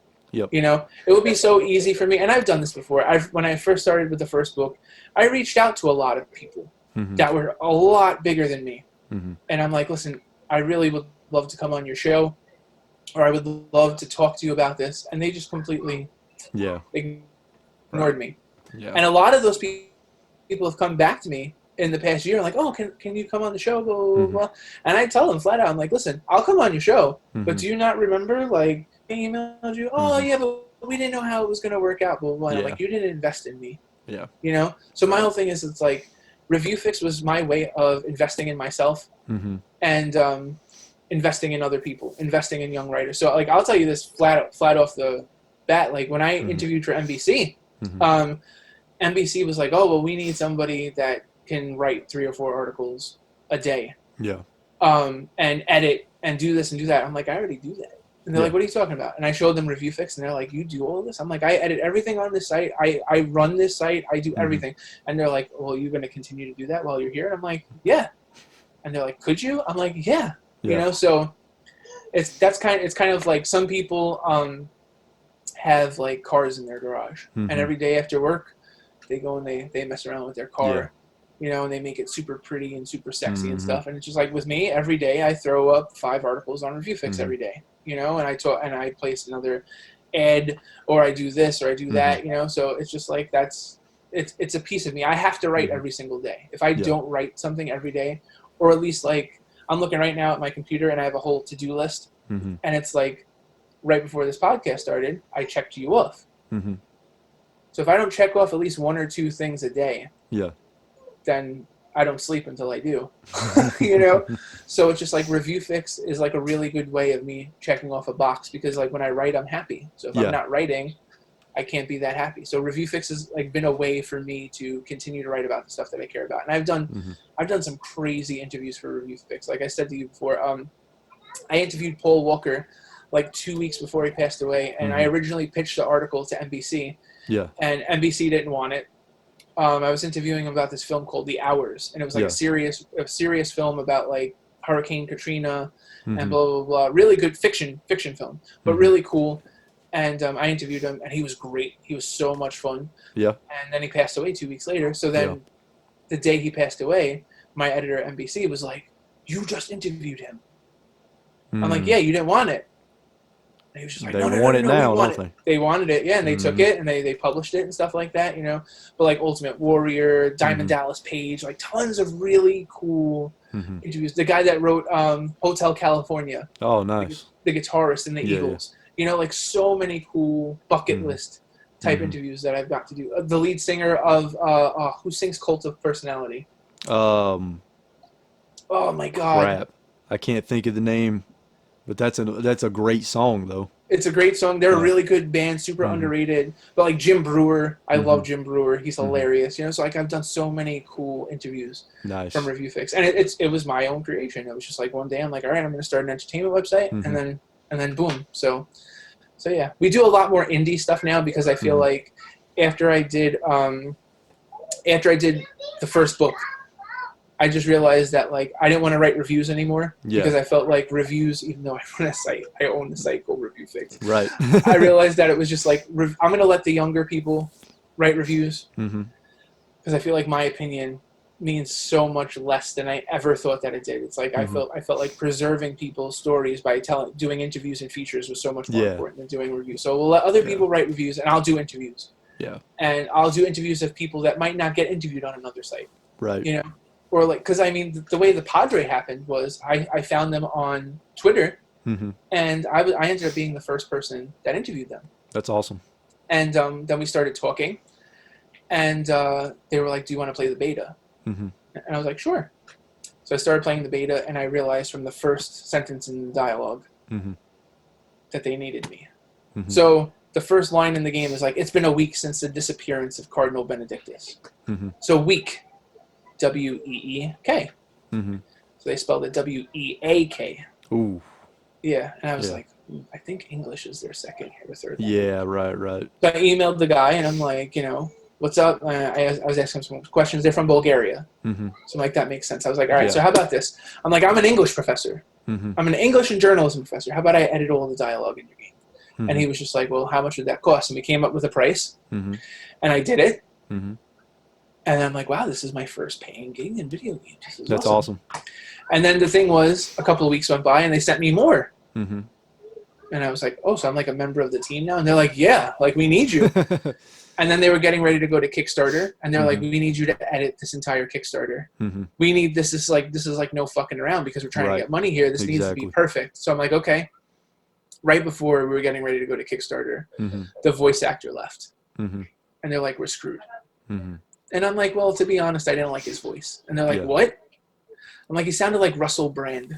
It's like, like a wacky Englishman in a dark mansion, like running around, That's what he sounded like. And it's supposed to be like a scary fucking game. I'm like, this doesn't work. This doesn't work. So now I've edited all of the dialogue in the game. And they let me write some lines too. So I felt really comfortable with the character. Yeah. So I was like, I could do a voice. And they're like, really? So my wife hates this voice. Because like whenever we go on a date, I would do like, the following movie is rated PG-13. And she would be like, oh my God. And the people around us in the theater would be like, yo, that was fucking cool. Blah, blah, blah. So I'm like, I can't do that voice for the game. That would be ridiculous. Yeah. That would be ridiculous. So I'm like, what if I combine that wacky English guy with that deep baritone, because that deep baritone is closer to where they need to be than that wacky. So bro, we came across this dark English voice. My name is Alexander, and I am the Padre. I am the minister of death. I am a Catholic priest on a mission. And they were like, nice. Dude, this is fucking awesome. They're like, now go record all 4,000 lines. And I'm like, 4,000. I was coughing up blood by the end of it. Dang. Like, man. No exaggeration. My throat was so raw. Yeah. But then like to play the game. Yeah. I'm like, oh my God, this is so cool. So then we ended up not getting funded on Kickstarter. Oh, that sucks. But what ended up happening was we got so much press from the Kickstarter, and so I did so many podcasts for these guys. Like so many, like people were streaming the game, and I would hop on and talk to them and stuff. That Feardemic liked us and they signed us. So Feardemic ended up releasing the game on PlayStation 4, Xbox, and stuff. And then when they announced the sequel, they asked me if I wanted to do the voice, and I was like, absolutely. Like do the voice for the second game. Yeah. So it all worked out okay. Nice. But it's like I look at every opportunity that I've had in my life, and it just comes from somebody putting up a wall in front of me, like an ex-girlfriend, a coworker, and just being like, "Oh, you know what? The way that you thought things were gonna go, yeah, no." And then me going, "Okay, let's knock this wall down. Yep. Let's figure it out. Let's adapt. Let's," and then just to go at it, balls to the wall, 110%. Like I don't like to half-ass anything. So. But that's how ReviewFix started. So it's like every day for the past 11 years, it's been at least 5 articles every day on there. That's awesome, man. Whether by me or somebody else, like I have published at least one article every day for 11 years on ReviewFix. Wow. Yeah. So yeah. And then when I was writing the books, so many people were like, "Well, you're going to stop doing ReviewFix?" And I still every day still writing for Review Fix every day, you know, Nice. and then go to the book, or go to the book, do what I got to do for the book, and then so like tonight Raw is on, and it's a big Raw because Payback was last night. There's some new champions and stuff, so I'll watch Monday Night Raw, and I'll write my Raw recap and my power rankings and stuff, and then when that's finished, I gotta get started on the Urban Strike chapter for the Minds Behind Sega Genesis game. Nice. So I'm not gonna be going to sleep until like 1 o'clock in the morning. Yeah. But I'll go to sleep happy, you know. So that's the way it's got to be. So basically, what you're saying is you are one hard ass worker. I try. Yeah. I try. You know, like every day. You know, so because there's nothing worse than like, I did this a lot when I was a teenager. Like go to bed at like 9 o'clock at night, and you're not even tired. Yep. What the fuck are you sleeping for? You're not tired. Exactly. You know, it's like last night I fell asleep at like 9 o'clock. I was putting my daughter to bed. And I was so tired that like I fell asleep like with her, you know, and I ended up waking up at like 4 o'clock in the morning, and I'm like, oh my God, like I was that tired, you know, but like I got a lot of stuff done during the day. So like I was like, you know what, that was just my body's way of telling me that I needed to recharge. But like I said, I just don't want to be one of those people where like, oh, I could have did this, I could have did that. I'm going to do everything that I possibly can. It's like 2 of the games that I'm working on now that I can't discuss, because of NDAs and stuff. These people came to me and they were like, you know a lot about the industry. You know, like the type of work we need. You know, like what we're going to need from you in terms of like a time investment. We know that you can write. So why don't you just try? Yeah. And I mean, I just finished working on a game for a couple of weeks, and I was, after the first day, I was like, oh my God, they're going to fire me. Like every day. Because it's like I'm a nonfiction writer. Now you're asking me to like create worlds and shit. Right. And it's like, but I ended up doing all the work. Like I read their script. I found out as much as I possibly could about the game, and I wrote some stuff, and they were like, this is really good. And I'm like, shit, I can do this. Hell yeah. You know, and it's just, that's what it is. It's just a matter of like putting the work in, adapting, and then listening to critique. Not everyone's going to like what you do. Yes. Right. But the people that do like what you have to do, what you're doing, and offer you honest critique, even the people that don't like what you're doing, if they could offer you honest critique, you could still make a believer out of them. Oh yeah, you know? Absolutely. So that's kind of like where I'm at. I just every day just try and knock off a couple of things off of that list. Yeah. So by Saturday or Sunday, everything's done, and then when everything's done, then I could sit down and think of new things to do. You know, so. Very cool, man. Very cool. And that's all very, very inspirational too. And I hope that it inspires some of the people in the audience to, if there's something you want to do, like I said earlier, just start doing it. Like, like when I started the YouTube channel, when I first started YouTube, and it was January of last year, 2019 is when I started. When I first started, I didn't know what the hell I was doing. My first several videos were not good, but you can't let that stop you from taking that first step. Most of the time when you start something new in life, you're not going to be very good at it at first, in most cases. Sure. But you can't just not do it because of that, because you're going to get better, you're going to learn, and you're going to improve. And so you can't be afraid to take that first step. You have to take that first step. And that's really one thing that I want people to get out of this podcast, because everything you're saying is very inspirational. So it's I like appreciate you sharing all that. One of my favorite journalists, and she's actually like a professor of mine, Eleanor Bader. I remember asking her one time, like, what's the best article that you've ever written? Yeah. And she always says the last one. The last one. Yeah. And it's just like a great attitude to have. It's like when you told me that you were reading the digital version of the adventure book, I was like, that book is better than the first one, because I learned so much from the first one. So it's like the sports one just came out, and I could tell you that the sports one has better stories. It's written tighter. It's just like, that's, if you're not getting better every single time, if you're not listening to all of the things that people are saying, right, then you're just writing for yourself. Yep. And I think one of the biggest problems with video game journalism is that a lot of people are just writing for themselves. Yeah. Like, oh, this is what I think. Oh, well, I think crunch shouldn't exist in video games, so don't do this. Blah, blah, blah. Also, one other thing that I feel like I have to touch on, because like people talk to me about this all the time, is anonymous sources. So from what you've read so far, there's not one anonymous source in my book. So No. there's a couple of video game books out there where it's fueled by anonymous sources. Yeah. Or if you read in the introduction, it's like, oh, some of these events didn't happen exactly the way that they did. They've been changed to like make the story flow better and stuff like that. Like great books that have sold hundreds of thousands of copies, but most people don't read the preface and the introduction, so they don't know. Right. None of the narratives in my story have been changed at all. They have not been altered. The names have not been changed. I've gotten arguments with developers where they were like, well, I didn't say their name in the quote, so how come you put their name in? And I'm like, because you're saying the director of the game screwed up the game. If I don't tell people who the director is, then I'm not doing my job as a journalist. Right. You know? So I understand, like, you don't want to name their name. So that's fine. You didn't name their name, but I named names. Yeah. You know? So that's one of the things that, like, I want to get across too. Like, everyone that's doing this, there are some amazing people writing video game books out there. And so many people are doing it for so many different reasons and in so many different ways. But the reason why I'm doing it is to preserve these stories and to give people a voice. Yeah. It's not to, like, you know, empower me or anything like that. Right. It's to give these people a voice so they can tell the stories that they were never able to tell before. And that's why sometimes, like, perfect example. If you read the Maximum Carnage chapter, Mark I read Footman, that one, yeah. He's great. I love Mark. He's an awesome guy. He's the producer. He was the producer on the game. Maybe if we interview the programmer, he has a different story. Right. You know? So it's like some chapters I have 2 or 3 people talk. Sometimes I have 2. But most of the time it's just 1. So that's the beautiful part. It's like maybe 5 years from now, I'll do like the minds behind the 90s game, 90s games, and I go back to Maximum Carnage. But I don't tell Mark's story. Right. I tell the programmer's story. Yep. And that story has just as much validity as Mark's. Yep.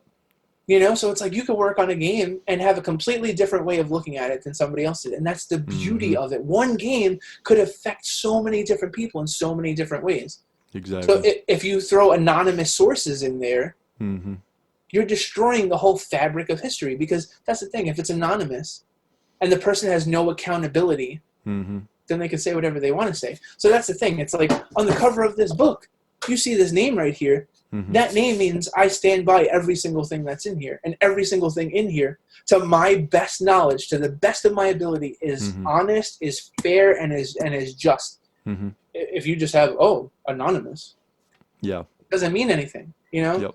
So some of those books are like $9, $10. So people are like, oh, well, I read that book and it was great and it was only $9, blah, blah, blah. And I'm just like, you don't get it. Right. You know? So yeah. I'll get off my soapbox. No, you're good. No, you're good. And again, everybody, I'll leave a link to the websites, PatrickHickeyJr.com, ReviewFix.com, and his social media in the description down below.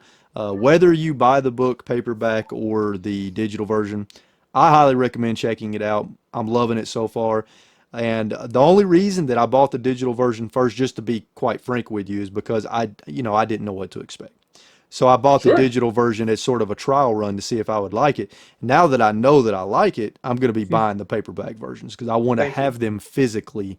I want to be able to put them on the shelf with some of my other books that you can see lined up there. I want to be able to put them on that shelf with those books. So I will definitely be getting the physical versions. But yeah, I highly recommend his book series to everybody listening. Loving the adventure book so far, and it's making me want more. So when I finish it, I know I'm going to want to move on to. I'll probably go back. I'll probably do the first one next, actually. Awesome. Yeah, I'll probably go backwards and do that one. But yeah, so cool, man. So before we run out of time, I wanted to get into a few questions that I'm just curious to get your perspective on about the video game industry. So the first one I wanted to kind of bring up is something that I see a lot online, and it really drives me crazy, and that's the toxicity that can occur, the negativity and the toxicity that can occur among people online within the video game industry. And just to cite a few recent examples, obviously when The Last of Us Part 2 came out, super controversial, even though in my opinion the game was a masterpiece. I absolutely loved it. But it divided people, and there was so much toxicity, so much hate. Another example is, the fact that Nintendo right now hasn't really announced what they're coming out with for the rest of the year. They haven't had a true, what you call a true Nintendo Direct in a while. And people are going nuts, man. They're going fucking crazy. Literally every time Nintendo tweets anything, people are leaving just the horrible comments, like screaming, "Where's the Direct?" And just there's just and see, the thing about it is, and I want to get your perspective on all this, but the thing about it is, I feel like all this toxicity that we see online, I feel like is the vocal minority of people, but unfortunately these people have the loudest voice. But with all that being said, I just wanted to kind of get your thoughts on all this toxicity that occurs online within the gaming community and the industry. It makes me think of Howard Stern. It's like I love Howard Stern, like his old stuff. I grew up on 80s Classic. and 90s Howard Stern. And when he first started working at, I'm pretty sure it was NBC, they did market research before they hired him. And they found out that the average person that listened to Stern, that loved him, that was a fan, listened for 15 minutes a day. Really? And they were like, that's pretty damn good. 15 minutes a day on the radio, like on the same station. That's great. That's what we want. We could sell them some ads, blah, blah, blah. Then they found out that the average person that hated him listened for 2 hours a day. Wow. And when they asked both different subsections why they listened for as long as they did, the answer was exactly the same.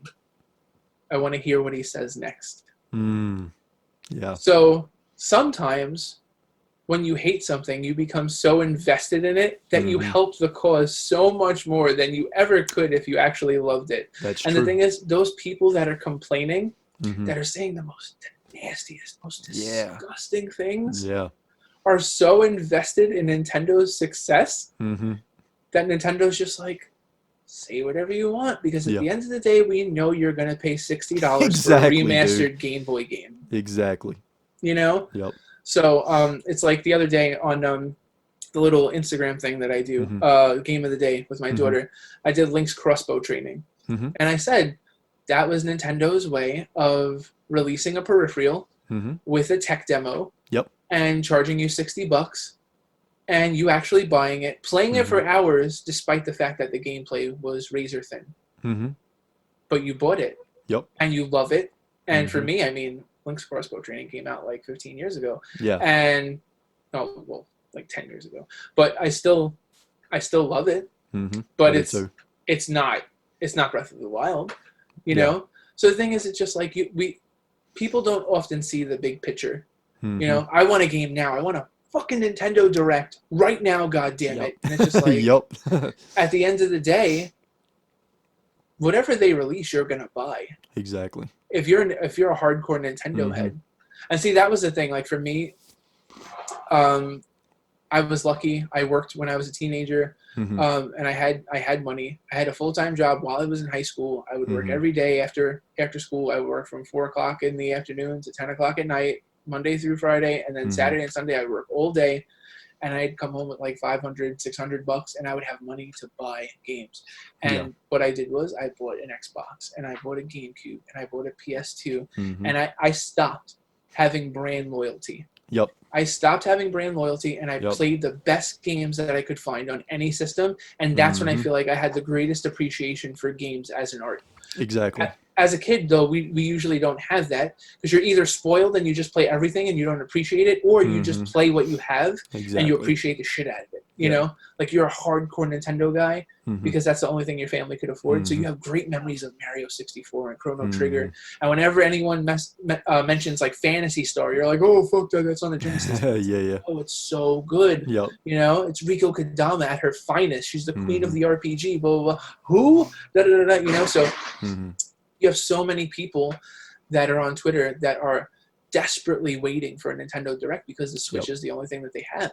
Right. You know? Which is fine, but it's like Nintendo's going to do a Direct. Yes. And they're going, I mean, like Metroid Prime 4 has got to come out soon. Oh, yeah. You know? Yeah. Like, they're going to have some hot stuff coming, you know? And it's the same thing, too. PlayStation, they're going to announce some crazy stuff, and Xbox is going to release some crazy stuff. It's like, you just got to wait, you know? But the thing is with Nintendo likes to see people sweat. They love it. Yeah, they do. Because the thing is, they want to see people get, like, excited. So, but yeah, the toxicity, Yeah. It's crazy. It's It's crazy. Because the thing is too, and it's happened to me before. Like people have said stuff.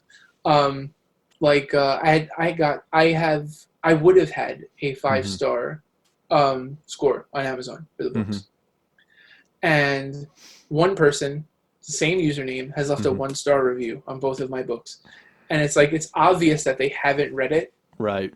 But it's so funny that they actually invested the time to write the review. And I just read it and I'm just like, oh my God. So what happened was all of these people, like for the Minds Behind the Adventure games, all of these people like were responding. It's obvious you haven't read the book, blah, blah, blah. So then they wrote another review and that one's worse than the other one. Like they have no idea what they're talking about. It's like, so that's the thing. It's just like people invest all of this time into things and they want it to fail and this and that and da-da-da-da. But it's just like, what do you get out of that? Right. You know, for me, it's like every second out of the day matters. You know, every minute that I could be doing something that I'm not, I get really pissed off and aggravated. Me too. Yeah, me too. You know? So it's like a lot of people have way too much spare time that they're going on Twitter and this and that. You know, way too much time and they're getting pissed off and blah, blah, blah. It's just like, no, just wait. It's going to happen. Yeah. And a lot of them are young. Yeah. Oh, yeah, you know? definitely. You know, it's like I'm a college professor, so I get like, 18, 19-year-olds in my class all the time. And I'm just like, you just got to keep working hard, putting in the work and just be patient and do what you got to do. And some of them, they don't get it. They're so angry. Everyone's out to get them. Yeah. And, they haven't been given any opportunity. Yeah. And, nobody knows what it's like for them and blah, blah, blah. And this is of every skin color, every race, every gender. Everyone is out to get them, blah, blah, blah. And it's just like, put in the work, make yourself indispensable, and go kick ass. Exactly. And see, that's the thing. Once you do that, then people expect something out of you all the time. So it's like Nintendo. I mean, this is a trading card company in the early 1900s. And I mean, they were not confident in the NES that they almost partnered with Atari to release it in the United States. You know, they delayed the release of great games like Metroid and Zelda in the United States because they felt like the United States wouldn't get them. And Americans love Metroid and Zelda. Oh, yeah. You know? So the thing is, it's just like they've come such a long way and they've learned so much. Like think of Nintendo's biggest failures have eventually become their biggest successes. That's true. You know, That's think true. of like the Virtual Boy. Without the Virtual Boy, you don't have what's it called, the DS. The Virtual Boy is like it's got 2 screens. Obviously, like you're looking into it, but it's that dual screen 3D technology and stuff like that. Like the DS and the 3DS are basically like portable, better equipped versions of the Virtual Boy when you think about it. The Wii U, the disaster that's the Wii U. If you don't have the Wii U, then you don't have the Switch. Exactly. If you just look at those 2 devices, you're like, this Wii U, man, this is the big brother. This is without this guy, you know? So it's like Nintendo knows all of that now. They're like that Zen master that's just like, they're just chilling. And there's like a gunfight going on around them. And everyone's dying. Everyone's getting their heads blown off. And Nintendo's just like, not yet. Not yet. It's like that epic scene in Braveheart. When the English are running at them, screaming, and William Wallace is just like, hold, and then boom, then they go out on the attack. So that's what Nintendo's waiting for. Oh yeah. If I think what's going to happen is Nintendo's going to do something probably like end of October, early November, because what's right around the corner? Holidays. Exactly. They're going to have something for the holidays. They're going to have something. And the thing is, this is what people don't realize. They made so much money with Animal Crossing and Pokemon. Obscene amounts of money. Because during COVID, everybody was playing Animal Crossing. So, like, really personal story, really quick. I live in a 3-family house with family. And the 2 floors below me, because we live on the 3rd floor, my wife and I, her family on the 2nd and 1st floor, they had COVID. And we had to stay away from them. Right. And we were using different exits and stuff like that. Yeah. But they were playing Animal Crossing. Yeah. And so was I. Nice. You know, it was great. It was like I missed the shit out of them. I love them. You know, like they're like the closest people that we have in our family. And I was still texting them on the phone, and I'm just like, yo, bro, I need some peaches. I need. That's awesome. Yeah. And we built wrestling rings, and we built cities and stuff together. Yeah. And it was just like that was just a microcosm of You know, and the same thing, I mean, with Pokemon, and that's the thing too, Pokemon Sword and Shield, hardcore players are like, man, they simplified it too much, and blah, blah, blah. I'm like, yes, they did, but they opened it up to like all of the 9-10-year-olds that didn't play the original. Yep. Now they hook them, and they're going to have them for another 20 years. So, like, I've been playing Pokemon for 20 years, and I'm going to play it for another 20 years, but now all those little kids that would not have jumped into it had it been Sun and Moon, they'll jump into it now because it's a lot more accessible, you know? So Nintendo's so smart. You know? Yeah. A lot of people don't seem to understand how smart they are. They know what they're doing.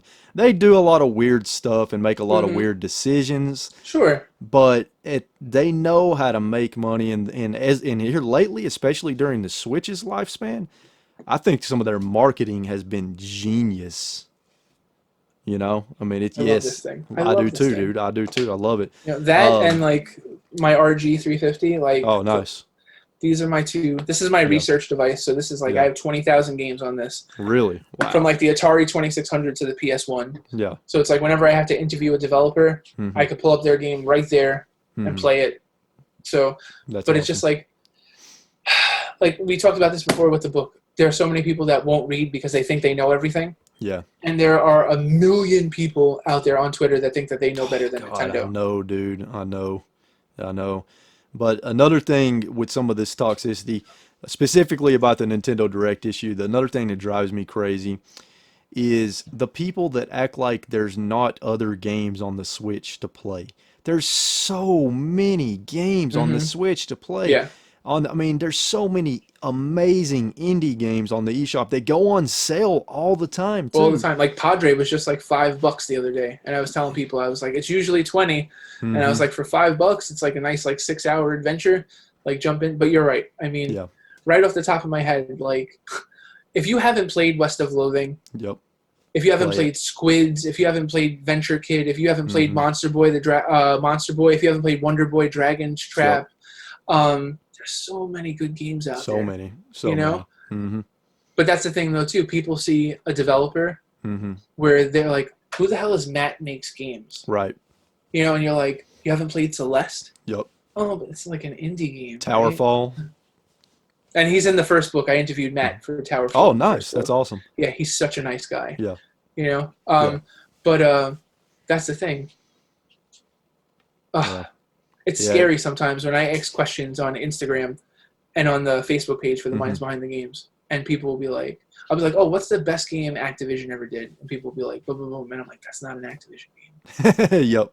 You know, like stuff like that. It's just like, yeah. I want to just sit down, everybody. I have this conversation with my classes all the time where I'm like a week before the semester starts, you guys should watch like these 20 movies, listen to these 20 albums, play these 20 games, and then you'll be able to understand every single reference that I make. And your life will be so much richer because of it. But because there's so many people that have so many games. Like I've met people in video game stores that have 50, 60, 70,000 followers on Instagram. You know, and these people that are influencers and stuff like that, and that they know shit. They know nothing. Yep, exactly. You know? So a lot of those people are on Twitter too, talking. And the sad part is a lot of people listen. Yeah. You know? So I would much rather have 3,000 and change followers and feel like I know what I'm talking about to an extent because I mean I'm learning more stuff every day. That's my favorite part, to admit that like I know enough to have written the books that I've written, but every day I'm trying to find out more stuff. Yeah. You know? Exactly. Then oh, I'm the coolest person in the world and I have 100,000 followers and click the like and subscribe button right now. It's like that's not me. That's not what I do. You know? So I'll tell you another pet peeve of mine, and it kind of falls in the toxicity category. I cannot fucking stand the practice of review bombing. Review bombing drives me insane. I can't stand it. What are your thoughts on review bombing? Well, see, the thing is, like, I've seen people try and do it to me. Yeah, right. It sucks. Yeah. So it's like, I'm not sure if you know this, but like, if you're a college professor, it's most likely that you're on Rate My Professor. So like for the college that I teach at, I have the most reviews in the entire English department. Oh, nice. Yeah. it's cool. Yeah. And I have a 4.9 out of 5. Yeah. Which I think is pretty freaking good. It you is. know? Yeah. But every once in a while, somebody will leave a review and just Mm-hmm. the numbers will be all the way down and they'll just say Yeah. something nasty. He's not nice. And it's like, how is that a review? That's not a review at all. It's not a review, Yeah. you know? And it's just like on The Minds Behind the Games, the first book, Mhm. somebody left a review on Amazon and it was like, this book isn't even close to being worth the price. So my thing is, if you explained why, Right. that's Yep. fine. Yep. Because then I can learn something, but they did that on purpose. Yep. Because, you know, so they did that just to pull down the score of the book. Yep. And the worst thing is when people do it and they just leave a number. Yep. Like if you can leave a rating, Mm-hmm. and somebody will just leave like a 1 and then they don't say Mhm. anything and then that brings it down. Luckily, that's never happened to me, Mm-hmm. but like it sucks. And like I'm saying this from a creator. Mm-hmm. You put like your heart into something. Exactly. You know, after I wrote this book, like this book means so much to me. And after I wrote it, I felt like shit. Mm-hmm. And my wife was like, "What's the matter?" And I, like, because I just had this realization. I was just like, every interview that I did in here, I put Mhm. everything in. Yep. There wasn't like one quote where I was like, you know what, that's too good. I'm going to hold on to that. Yeah. I put everything from all of these people in there. So it's like, I'm giving you like a piece of my life, Mm-hmm. you know? And now if you read it, you know everything that I know. Mm-hmm. So you're just as special as I am. Mm-hmm. So the only way that I'm going to make myself unique and continue my legacy Mm-hmm. is to write another book. Exactly. And then when you read that one, you know, then I got to do it again. But that's the thing, though. If you're a creator, that's the cycle that you live in. Yes. You've got to constantly be creating. That's why I've had so Mhm. many conversations with people during COVID where, Mhm. like, writers, people that Mhm. call themselves writers. Oh, well, Starbucks closed. I don't have a place to write. I'm like, I've written all over the place. Yeah. On the bus, on the train, on my phone, Right. on my hands, like wherever the hell I could. And during COVID, Mm-hmm. I mean, I announced the PlayStation book like a week before my wife had a baby. Mm-hmm. I was writing the Parasite Eve chapter in the delivery room. My wife was exhausted, and she was Yeah. like laying down. And she's just like, "I know you probably have stuff to do," and I'm like, if you're gonna sleep, that's fine. Mm-hmm. I'm like, but yeah, so on Yeah. my phone, Parasite Eve, and then I remember Kellen Hatch, one of the developers on Warhawk Mhm. and Jetmoto on Mhm. PS1. He sent me answers. And I'm Mhm. like, Kellen, oh, these are great. Thank you so much. I'm going to start editing them right now. I can't talk that much because my wife's in labor. And he's just like, oh, my God, stop talking to me. Da, da, da, da. But I was working on the books, Yeah. you know? So the thing is, it's just like for somebody to just go in and just rate something. It happened to Last of Us, too, It where did. people were Big just like time. 1, 1, 1, 1, 1, 1, Yep. 1, 1, 1. But it's like, what do you get? See, I've tried to explain this to people before. And Jim Carrey has a great quote on this. Mhm. Jim Carrey says, like, if I'm not your friend, that doesn't mean I don't want you to eat. I just don't want you to eat at my table. Hmm. And that's kind of like how I feel. If Yeah. if you're not a Pat Hickey guy, Yeah. that's fine. Mm-hmm.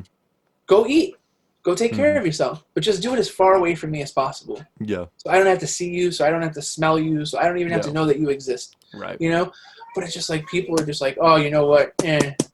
I know, like I was talking to people about Last of Us 2 that loved it, and then when they were Mhm. like, there's a transsexual in the game. But there's not.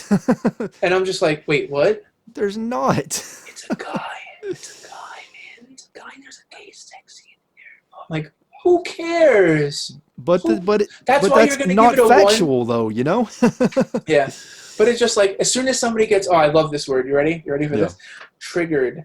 Yeah, They get right. triggered. Triggered. And then it's just like, you know, it's Mhm. like the same people. Like I posted a picture of Heath Ledger the other day Mhm. on my Instagram, and I was like, best movie, and somebody commented like, oh, Brokeback Mountain. And I'm like, listen, Brokeback Mountain is a really freaking good movie. And I'm Mhm. like, being like who I am, like, you know, this like blue collar, you know, blonde hair, blue eyed, heterosexual New York City guy. The Mhm. first time I saw that scene, I was kind of like, you know, Yeah. Yeah. but it's like 30 seconds of your life, Right. and then it's just kind of like this Right. is a coming of age story. This is about two men that have a lot of shit going on in their lives, Yep. and they don't understand themselves. This is so much bigger than a 30-second sex scene, Right. you know. Exactly. But people don't. Again, we talked about this before. People don't Mhm. look at the big picture, They don't. They you know. really So don't. it's just like they don't say to themselves, "Well, it probably cost this much to make The Mhm. Last of Us," Mhm. and based on those review scores, that's going to depend. That's going to dictate like the marketing budget for the next game. That's going to dictate how much money the creators can make for not only the next Last of Us, but the next games that they work on. Right. Like, all this stuff matters. And for you just to shit on somebody else's creation just because you can, and again, anonymously. Anonymously, exactly. Like, it pisses me off to no end that somebody could just say, this is shit. And, this is shit. Taz 9753, and it's like, who the hell is Taz 5793? Like, what the, so that's the thing for me. It's like, if I say something on social media, I mean it. So it's like, I was watching the hockey game the other night, and the Islanders eliminated the Washington Capitals. I'm a big hockey fan, and on Twitter I said something about Tom Wilson. I'm like, he's like the biggest like cheap shot artist, like piece of crap, because he elbowed a guy in the back of the head like after the play. If I ever met Tom Wilson, he was like, you know what, you said that I was a piece of crap. And I'm like, yeah, because you elbowed the guy in the back of the head. That's what a piece of crap does, you piece of crap. So, but so many people don't do that. Yeah. Because it's so easy to be a keyboard warrior. Exactly. Exactly. So we were just raised different. We were raised different from other people. Yeah, I mean, me and you, I'm fixing to turn 32, so me and you both grew up before the internet was huge. Oh yeah. We remember the days pre-internet. We remember those days, and it was much different. Absolutely. I try and explain to people all the time. It's just like, if you were bullied in school, you went home and you had another opportunity. Your friends from school weren't necessarily your friends from home around the neighborhood. So you could get bullied from school and then go home, and then you could be the bully. Outside, outside your house, on your block and stuff like that. So you had opportunities to reinvent yourself, to adapt, to learn like what grew, what but now it's like these little kids, 12, 13 years old, they're getting abused at school, and then they go on the internet and all the kids from school abuse them. So then all the kids from home see it too. And these people just get abused all the time. So it's just like, it's so easy to be negative. It's so easy to not support. It's so easy to not invest in other people. And a lot of the people that like I help, and a lot of people that help me, like you, perfect example, just me being on the show. You don't get anything out of this. This is an opportunity for you to like introduce me to your audience, and this is an opportunity for me to like share my words to another audience. But then at the same time, like I told you, like I promote like all my appearances and stuff like that. I share because that's the thing. Good people all want to grow. Exactly. But there's a lot of people out there that don't. There's a lot of people that the only thing they can do all day is just to shit on people that are doing things that they only wish that they could do or can't do. Exactly. Yeah. And it's sad that that's the world. And I guarantee you, though, the messed up part is all those people, given ones, I would say like a good like 40 to 50% of them actually bought the game. Oh, yeah, I would say so. Definitely. Yeah. But then at the same time, too, then you have like the other 50, 60% that are just lemmings and just go on there. Bobby from down the block said that this game sucks. Oh, yeah, it sucks. Yep. And that's a problem, too. Yeah, and another thing that drives me crazy, and this is with The Last of Us, and I'm not going to say what happens, but there's a particular point in the story when something very shocking happens early in the game. You know what I'm talking about, I'm sure. I wonder how many people just stopped playing the game when that happened and didn't get the whole picture, and then just went online and looked it up. Because that's a game that you have to experience it to really get the big picture of the narrative behind that game. Absolutely. And the deeper themes and consequences within that game. I feel like a lot of people probably just stopped at that point because it pissed them off so bad that they didn't want to continue. Absolutely. So, it's just a society that we live in now. Because like when we were kids, it was kind of like, if something pisses you off, tell me why it pissed you off. Yeah.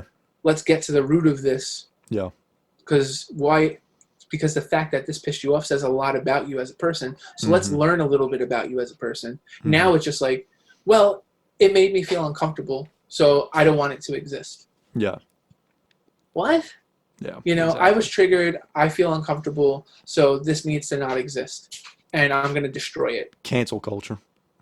Yeah, exactly. Yep. And it's one of the worst things, like it's in horrible. entertainment, but it's one of the worst things in society too. It is. Because there's so many things that you could have in common with somebody, and then as soon as you hit one thing, then you're like the enemy. There's so many people, especially like in politics. I mean, I won't get too far into politics, but it's like we could have so many things in common. Yep. And then you find out that I support this guy or I don't support that guy. Mm-hmm. Don't be my friend anymore. Don't talk to me. Yeah, it's blah, blah, blah. insane, And it's man. like, but we love 99.9% of the same things, you know? Yeah. Or something personal that I feel isn't lined up with the way you feel personally, then all of a sudden. Yeah. And for me, it's just kind of like, all right, we don't agree on that, so we probably shouldn't talk about it. Yep. Unless you want to get to the real like root of this. Right. And we'll just talk about the other things. Because just because we're friends doesn't mean that we have to be best friends and talk about every single thing in the entire world, you know? People seem to have forgotten the phrase agree to disagree. Mm-hmm. You know, we don't have to, as human beings, we're never going to all agree on everything. There's going to be stuff we disagree on, but we don't have to attack each other because we disagree on something. Yep, I agree. It's so ridiculous. And I feel like it doesn't happen as often as it's blown up online. Like in my everyday life, just interacting with people, that kind of stuff doesn't really happen very often. Yeah. But then online, it seems to happen all the time. I don't know. But because everyone's bowls get a lot bigger. You got that right. You know, right. when they're online. You know, so. Yeah. I tell people all the time, though, I'm like, if you ever question anything that I say online, I'm like, you could check me whenever you want. You can come straight up to my face and ask me to repeat it, and I'll do it, you know? But there's not a lot of people like that. It's happened to me before. I've said to coworkers and to friends and stuff, why'd you send that email? Why'd you say that? Well, you know, I'm like, yeah. Yeah. So yeah, it's just the culture that we live in. Yep. You know? Exactly. So really quickly before we close out the podcast, I wanted to just get your thoughts on one more topic. There's other topics I wanted to talk about, but we're not going to have time. So one day I'd love to have you on again just to talk about different topics in the gaming industry. Sure. But the other thing, so you know, obviously I can tell by your Instagram page that you're a big supporter of physical media, especially with video games, as am I, if you can't tell. Yes. So I wanted to kind of get your thoughts on what you think about the digital age fixing to hit the gaming industry really, really heavily. It makes me feel so old. Yeah, me too. It's like I just bought today NHL hockey on the in television. It's the first ever licensed NHL game. Really? And I got it with the manual, with the controller slips, the box is intact, and I'm just like, oh, like just holding it. Feels so good, don't it? Feels so good, you know. And this is the thing too. We'll use PT as an example. Yes. If you played PT on the PS4, that is probably to me one of the best gameplay loops that you could ever play. Like as far as like a demo, it's probably one of the best demos I've ever played in my entire life. I never got the chance to play it, sadly. So see, that's the thing. If you didn't download it when it was originally available, or if you deleted it after you downloaded it, it's gone. It's gone. It never exists. It never existed. You'll never be able to experience it. Unless you pirated it somehow. Yeah. Yeah. You know, so it's just like I don't want that. Right. I'm not a fan of games being patched either. Right. I've gotten into arguments with developers before from EA and Techland and stuff where I reviewed the game and they're like, "Oh, but we patched that later." And I'm like, "Wait, so you're going to patch the game for a year and now I'm supposed to go back and update my review every single time you patch it?" Exactly. No. I'm going to review what I'm playing when I have it, you know? So, and that's the thing. It's like some of the greatest games of all time have nasty gameplay bugs, but what did you do? You played around it. Exactly. And that was just a part of the game. Yep. You know? So it's like for me, I love all of those old physical games because like I felt like there was a lot more tender love and care in those physical games where they knew they had to get it right because to make 1 million cartridges cost a ton of money. And you can't patch them.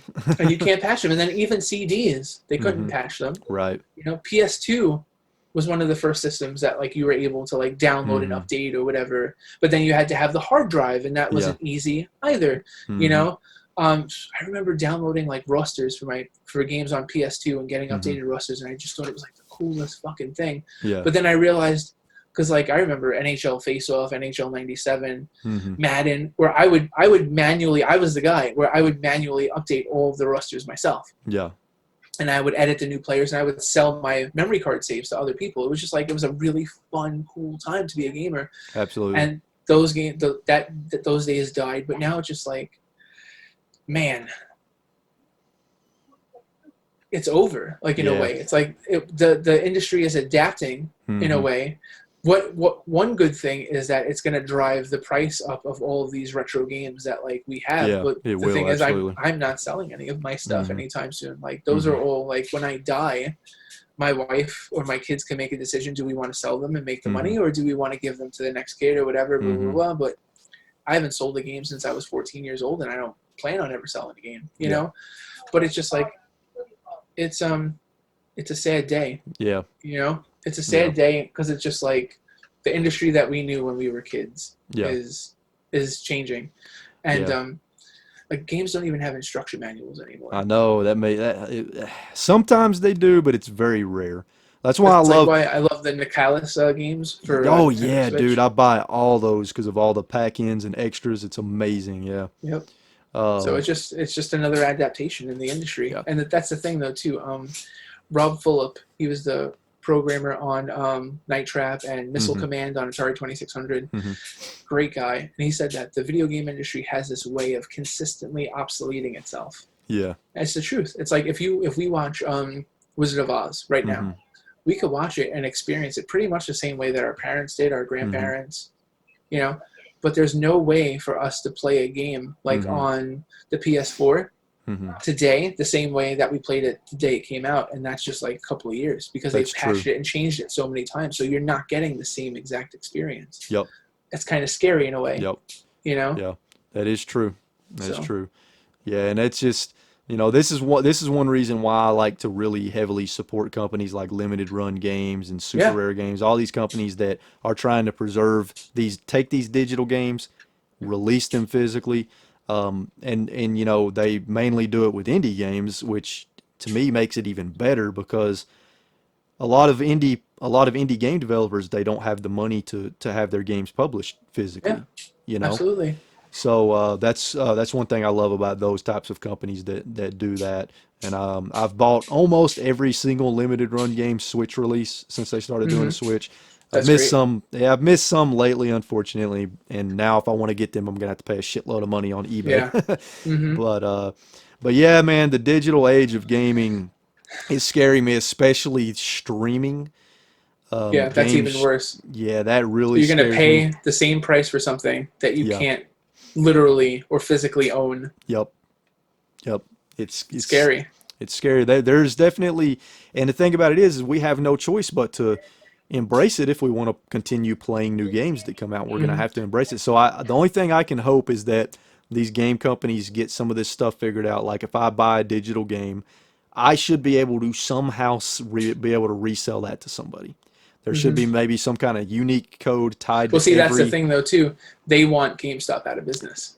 They want all of these places out of business. Thankfully, too, like there's because I know you're into retro stuff, too. There's companies out there that are still making games for retro consoles. So, like, you have, like, Spacebot Interactive. They're making Dragonborn for Game Boy, and it looks super cool. But then you have Megacat Studios, where they're making games for Sega Genesis, Nintendo, Super Nintendo, like new games. Yep, exactly. So, I mean, wouldn't that be awesome if, like, you have all of these companies that are like, no, we're just digital, and then you have maybe some new companies that say, you know what, don't throw out your Genesis yet. Because we can still do stuff on the Genesis that's never been seen before. And maybe a whole new, you know, creation is born where people are going back to. It happened with the Atari 2600 in 1988. They released the Atari Jr., and all these people that were completely done with the Atari got back into it, you know? And you're right. You never know. I think that could keep happening. I think we're going to see more companies pop up that start making games for older consoles. I mean, who knows? 15 years from now, there may be a company that pops up that starts making games for the Nintendo Switch again. You know what I mean? Which is awesome. So I think there's always going to be a market for physical media. Absolutely.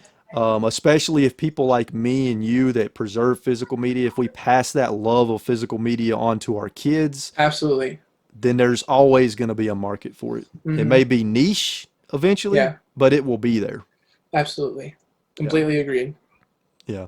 So, all right, man. Well, unfortunately, this is going to be about all the time we have. I feel like I could. Oh, I think me and you could easily keep going talking Oh about yeah, stuff for sure. absolutely. But I know you got things to do. I got videos to edit. Always something for people like us to do. Just because, Sure, yeah, because I'm like you, man. I'm always working on something. Always, you know. absolutely, It keeps me mentally healthy and it keeps me happy, and I'm sure you feel the same.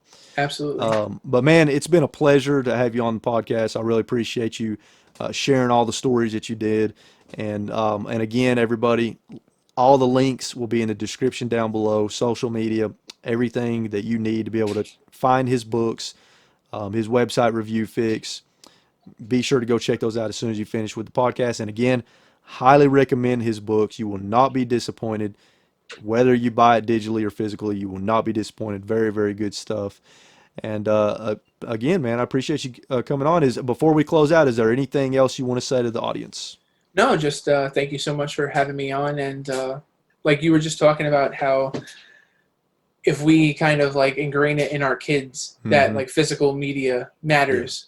You know, Mm-hmm. if we do the same thing about like the history of video games, that matters over a generation or so, all of a sudden it's Yeah. gonna matter. I mean, there's so many people. There's film studies majors out there. There are Yep. people that have bachelor's and master's degrees on art Mm-hmm. history and cinema study and music history. So it's like for me, one day I would love to teach a history course just on the video game industry. That would be awesome.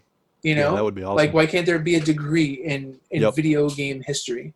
Yep. You know, so it's the same thing. It's just like, so all the people that are out there that are interested, that support Mm-hmm. me, and that's the thing too. Support isn't just buying the book. Yeah. Support is sharing your podcast. Yep. Support is following me on Instagram and Yep. Twitter and stuff like that. Support comes in so many different ways, It shapes, and does. sizes. So we talked about how review bombing Mm-hmm. hurts, but it's just like sometimes just a like, sometimes just a Mm-hmm. retweet, sometimes a selfie with a book, like that stuff opens you up to like people that have never experienced you before. Yeah. And that's my goal, like every day, to just sit down and try and speak or connect with Mm-hmm. somebody that didn't know that I existed the day before. Yep. You know, so thank you for giving me that opportunity today. Yeah. I appreciate it. Yeah, absolutely, man. And again, thank you for coming on. I really enjoyed having you on. You've definitely been one of the best guests that I've had on the podcast so far. Thanks, man. So it's been a pleasure.